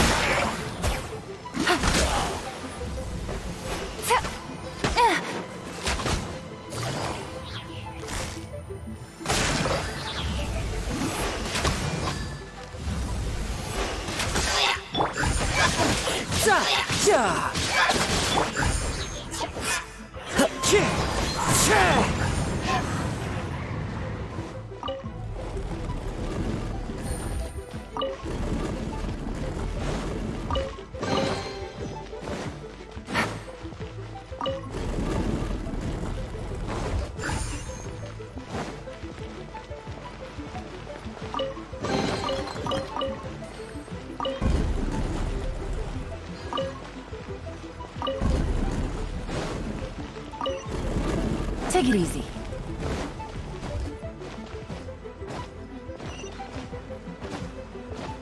Hup.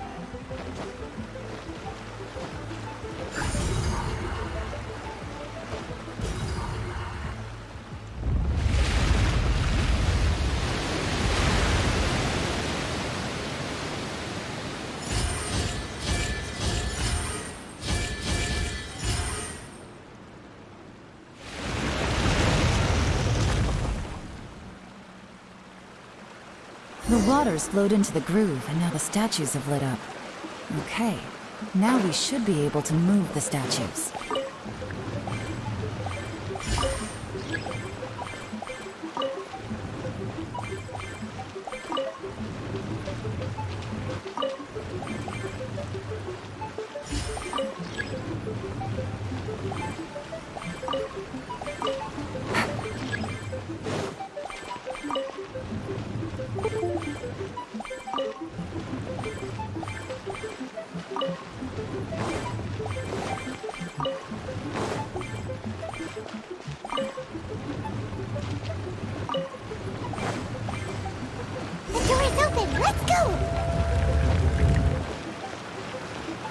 We should be nearly at the bottom now. Let's wrap this up. Quietly now. Game's up. Time's over.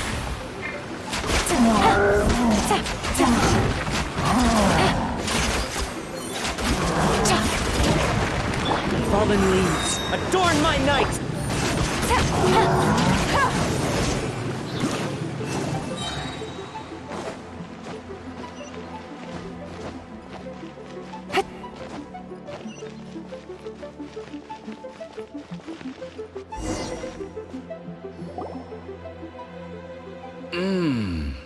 I can tell from the aroma that this is very fine liquor indeed. I'm impressed. Come on, Bottoms up. After you.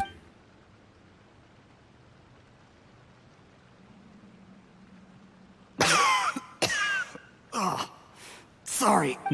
You'll get there. If you want to stay friends with us, you have to drink with us. I'll do my best. You're more of a lightweight than I thought. Already I thought you were made of sterner stuff. You certainly kept it together when you were poisoning your teacher's soup. Come on, another round. Less talking, more... Sure. You didn't leave me much of a choice, though, did you? Just the mention of poisoning sends shivers down my spine. I'm more timid than you realize. Every time I poisoned him, I had to hide away at home for a few days because I was so scared of getting caught. Look, I know it has not been easy for you, my friend. But I have to say, you really are quite a genius at poisoning people. I mean, the poison we brought from Snezhnaya is as strong as this wine, but you found a way to turn it into an imperceptible, slow-acting poison and came up with the idea of delivering it through fish soup. What was it you said? Oh, yeah. You said the soup's fishy flavor neutralizes the pungency of the poison, and this process even makes the soup tastier as a result. It struck me one day when I was fishing. I'm lucky it did. Otherwise, I'm not sure I would have been able to fool Uncle Tien. You have performed excellently. The Fatui will continue to provide the support you need to consolidate your position as Tien Shu. Aside from Qingshu Pool, we also have some other requests for you, which we will inform you of in due course. Don't worry. Whatever tasks you have for me, I will perform them diligently. Did you hear that? It was poison! That's why Uncle Tien hasn't been feeling well recently. It's all Jurye's doing. What a nasty guy. Hold on. Did you bring a camera? If not, you can use mine. This is quite a scene. We have to capture it for posterity.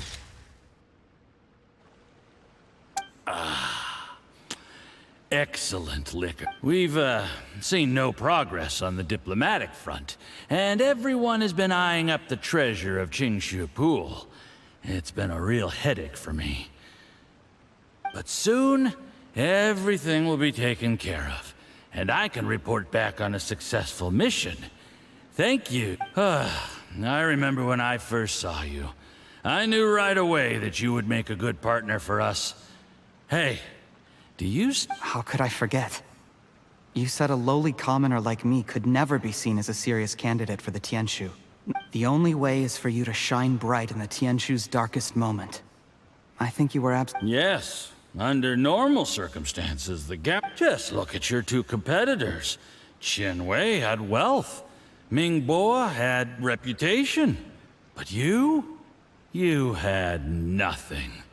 You were just another, and that's why I decided to help you. You know, there's an old saying in the Fatui. Give a starving dog a bone, and it'll guard your home for the rest of its life. Yes. I cannot thank you enough for your generous support. You know, the best thing about you is that you do as you're told without... heck, when you're not in the company of the Fatui, you'll be able to throw your weight around as much as you want. Uncle Gao said that Jur-E has low self-esteem. He was worried that whatever advantage he might have now will diminish over time. So the Fatui persuaded him that he... Do you have any more film in the camera? Then get ready to use it. Tonight's grand finale should be... How well this goes for us depends on how Jur-E plays his hand. Ooh, is there any more alcohol? Go on. Fill me up. I'm in a good mood today, and I'm gonna drink my... There's only a little left. Here, I'll fill your glass. If you like it, I can bring you some more next time. Whoa, this is... Huh?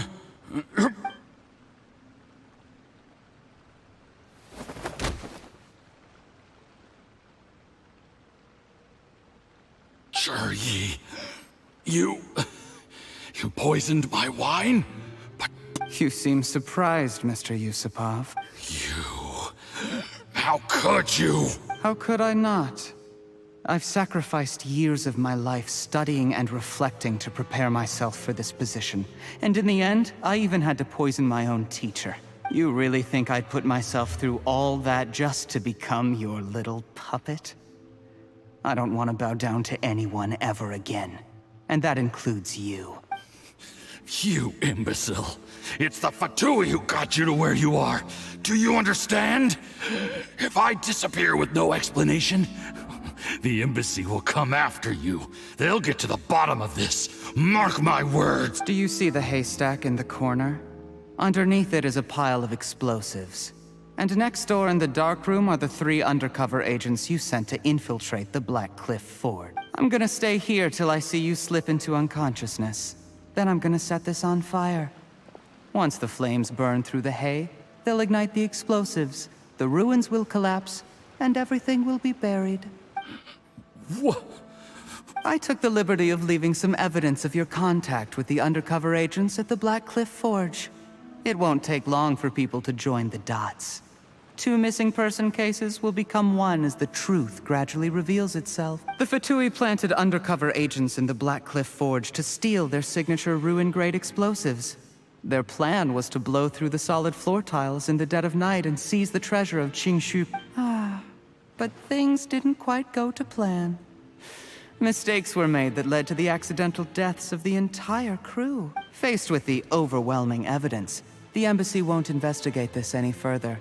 In fact, they'll be only too happy to blame it all on a rogue operation by you. It explains why you acted alone, while exonerating the rest of the embassy of any lie. Of course, none of that will have anything to do with me.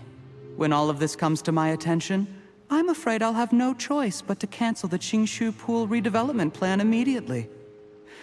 I guess then, I'll be Tianshu in my own right, with a clean record and well out of the Fatui's reach. Yuri, do you really think you're gonna get away with this? The Fatui has a record of everything. That includes the poison, all interactions between us, even my trip here to... After I die, they'll come looking, and they'll get to the bottom. A record? Oh, you must mean the one in the hands of your second-in-command, Theophan? What? How do you know about that? Because when you contacted me, I also made contact with your associates. I have Theophan to thank for providing me with the poison I used on you today. He'll help me tie up all the loose ends. After all, your untimely demise comes with a few perks for him. He has been eyeing your position for a long time now. That traitor! Shh, shh, shh, shh. Relax. It's over. After tonight, everyone gets what they want. Sweet dreams, Mr. Yusupov.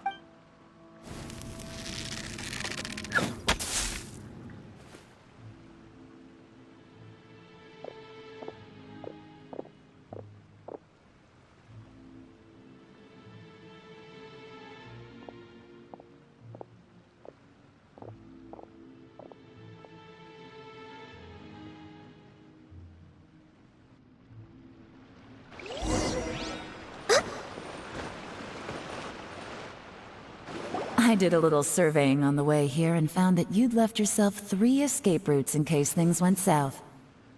I have them all surrounded.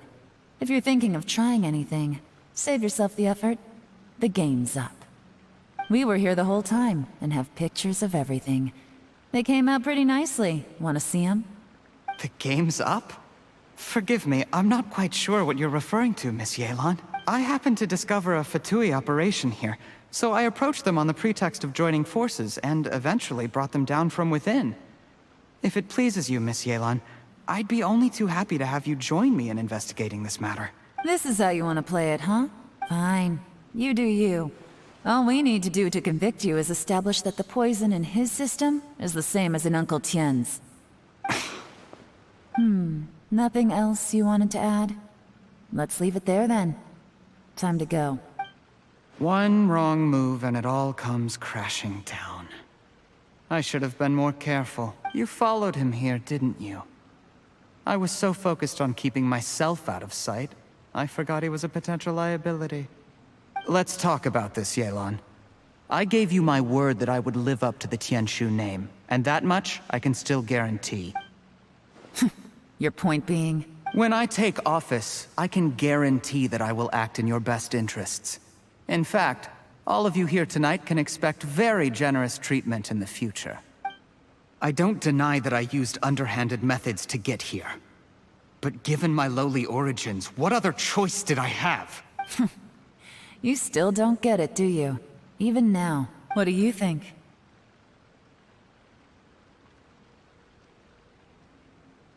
Exactly. Jur-E, clever people can always come up with a good excuse. But while you might be able to get other people to believe you, you'll never be able to deceive yourself. There's nothing wrong with wanting to win other people's respect, but when has Uncle Tien ever looked down on you? He was like a teacher and a father to you, but you chose to repay that by poisoning him. Whatever positive goal you may have started out with, you threw it away in that moment. That's enough. Of course. What makes this even crueler is that you managed to convince yourself there was no other way. Uncle Tien was always going to give you this opportunity. Even if you'd done nothing at all. Out of everyone in the world, he is the one who trusts you the most. So much that he drank your fish soup without doubting you, not for 1 second. That's enough! That's enough. Life is like fishing. It cannot be rushed. Whatever you do, impatience will accomplish nothing. I was just like you once, desperate to prove myself. Only later did I realize things do not always turn out the way you plan. But you have to keep calm to carry on. You're still young. Be patient, believe in yourself, and don't look outside yourself to prove your value.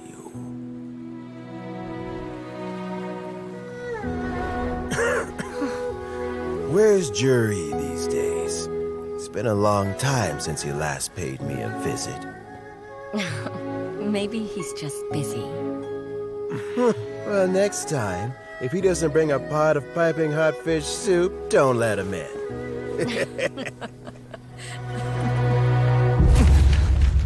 Whatever you were thinking about, you'll have plenty of time to mull it over in prison. Oh, I almost forgot. If the Fatui find out what happened today, prison might not turn out to be the safest place for you. Trying to have friends on both sides, it has a way of turning everyone against you. But right now, I have an opportunity for you.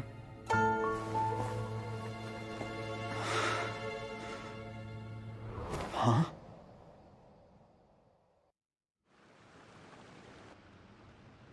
Sorry, things are about to get extremely busy for me. Let's meet at Yenshan Tea House tomorrow morning. I'll have someone remove the explosives. Then, there's someone I have to go and see. Need our help with that? No, it could be dangerous. You should leave this one to the professional. Don't worry. As long as they're willing to cooperate, get some rest. See you tomorrow.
There is now no poison left in his system, but recovery from the damage already... Dr. Baizhu, is my father You needn't worry too much. Keep taking the prescribed medicine every day, and it's good we caught it in time. A few days later, and the toxin would have built up in the internal organs. At that point... How did they successfully secure such a seldom-seen poison? It seems the Fatui are extremely resourceful. Unfortunately for them, they were up against us. Uncle Tien will be heading off now. Remember to get plenty of rest and avoid overexerting yourself while... Don't worry, I will. Thank you very much.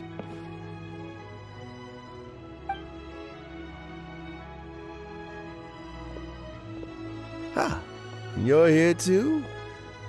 Yes, the exhaustion. Luckily, it looks like choosing the Tianshu's successor is suddenly not such a pressing issue after all. Hey, Yelan! My work is mostly wrapped up, so I thought I'd take a minute to check in here. The assessment process comes to an end here, Uncle Tien. In my opinion, Zhi is not suitable for the position. But Qianwei and Mingbo both have potential. You have my gratitude.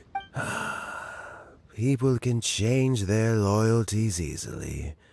I've always known this. But whenever it happens, it's still a... Is it just Paimon, or is Uncle... Don't underestimate Uncle Tien.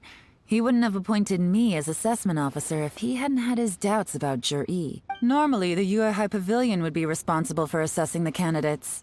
Isn't that right, Uncle Tien? Yes, to be quite honest, I wanted to trust him unreservedly. But I have to... When I first met Zhi, I concluded that he had no ulterior. In the end, even he changed. I never had any plans to recommend him directly, but I always intended to I had no reputation to speak of when I first became Tianshu. I relied on Ganyu's assistance for all manner of things. What I really admired about Zhi was his intelligence and resilience. I have to admit, he's a smart guy. The intel suggests that the Fatui saw him as very low risk. But Zhi was still extremely careful with the poisoning. He chose that specific liquor from Xinyue Kiosk because the fiery flavor would mask the bitterness of the poison. And he chose to wait until the Fatui official was drunk and had his guard down before delivering it to him. He also installed a secret compartment in the wine pot he bought to hold the poison. As the amount of liquor went down, he'd shake the pot to release the poison from the compartment into the liquor. Afterwards, we also found he had an antidote on him. Had the Fatui official grown suspicious, Zhi would have drunk the poisoned wine himself, and then found an opportunity to take the antidote shortly afterwards. But that's still really dangerous. Yes, had he drunk the poisonous wine, he still would have faced serious health consequences despite taking the antidote. He didn't hesitate to put himself in harm's way to... How is Zhi? Well, I mean, he is sitting in a jail cell. Like Yanfei says, everyone who breaks the law... Still, he's cooperating. He didn't turn down my offer to strike a deal. I'll make sure there are plenty of guards around to keep him safe from anything the Fatui might... A deal? Does this have to do with what... Yes, Zhi's not the one I'm interested in. If he was as far as this went, I'd have handed the case off to my subordinates as soon as I realized. But once the Fatui became involved, things got a whole lot more interesting. I thought I might have the chance to catch a big fish. Well, did you? Almost. Unfortunately, it slipped off the hook at the last second. Uncle Tien? Yelan? What are you talking about? Zhi colluded with the Fatui to try and secure the position of Tianshu. Or, to put it the other way around, the Fatui made an attempt to interfere in the Tianshu selection process. With Yusupov in our hands, and a statement from Zhi, we could afford to continue with a diplomatic offensive. Also, we'd be able to gain control of Theophan, Yusupov's second-in-command. Then we'd have a pawn in the ranks of the Fatui. Pawns like this can be major assets. They open up all sorts of new options. Why else did you think I was investing so much time and effort into this case? So, okay, well... We got halfway. The first part went off without a hitch, and we passed all the information on to Lady... But when we tried to make contact with Theophan, he was gone, along with all the evidence. The Fatui must be spying on us. Otherwise, they'd never been able to respond so quickly. I found out from other sources that the Harbinger Regrator got involved. The Fatui's main forces aren't concentrated here. Regrator was only treating this as a peripheral concern. It's a pity that Theophan got away. But knowing which Harbingers are still looking at Liyue is something. It gives me a starting point for my next mission. I have to ask, Yelan, do you have any desire to take over the position of Jianshu yourself? I remember you showed some interest a few days ago at Yanshang Tea House. In my estimation, you are more than competent. Oh, that. I was obviously joking. I prefer my current life. There's danger and there's excitement, although it'd still be a behind-the-scenes role. As Tianshu, I wouldn't have the chance to get involved in anything truly clandestine or face any real danger. All right, I'm done here. Time for me to... Where are you off to this time? As you might have guessed, it's for me to know and you to find out. But I'm sure if you keep going as you are, getting yourselves involved in other people's business all the time, you're sure to get caught up in another misadventure before too long. Maybe I'll see you the next time danger beckons. Until then, keep your wits about you. A lot of people are watching you for a lot of reasons. If you have any more questions, just ask Uncle Tian. After the recent turn of events...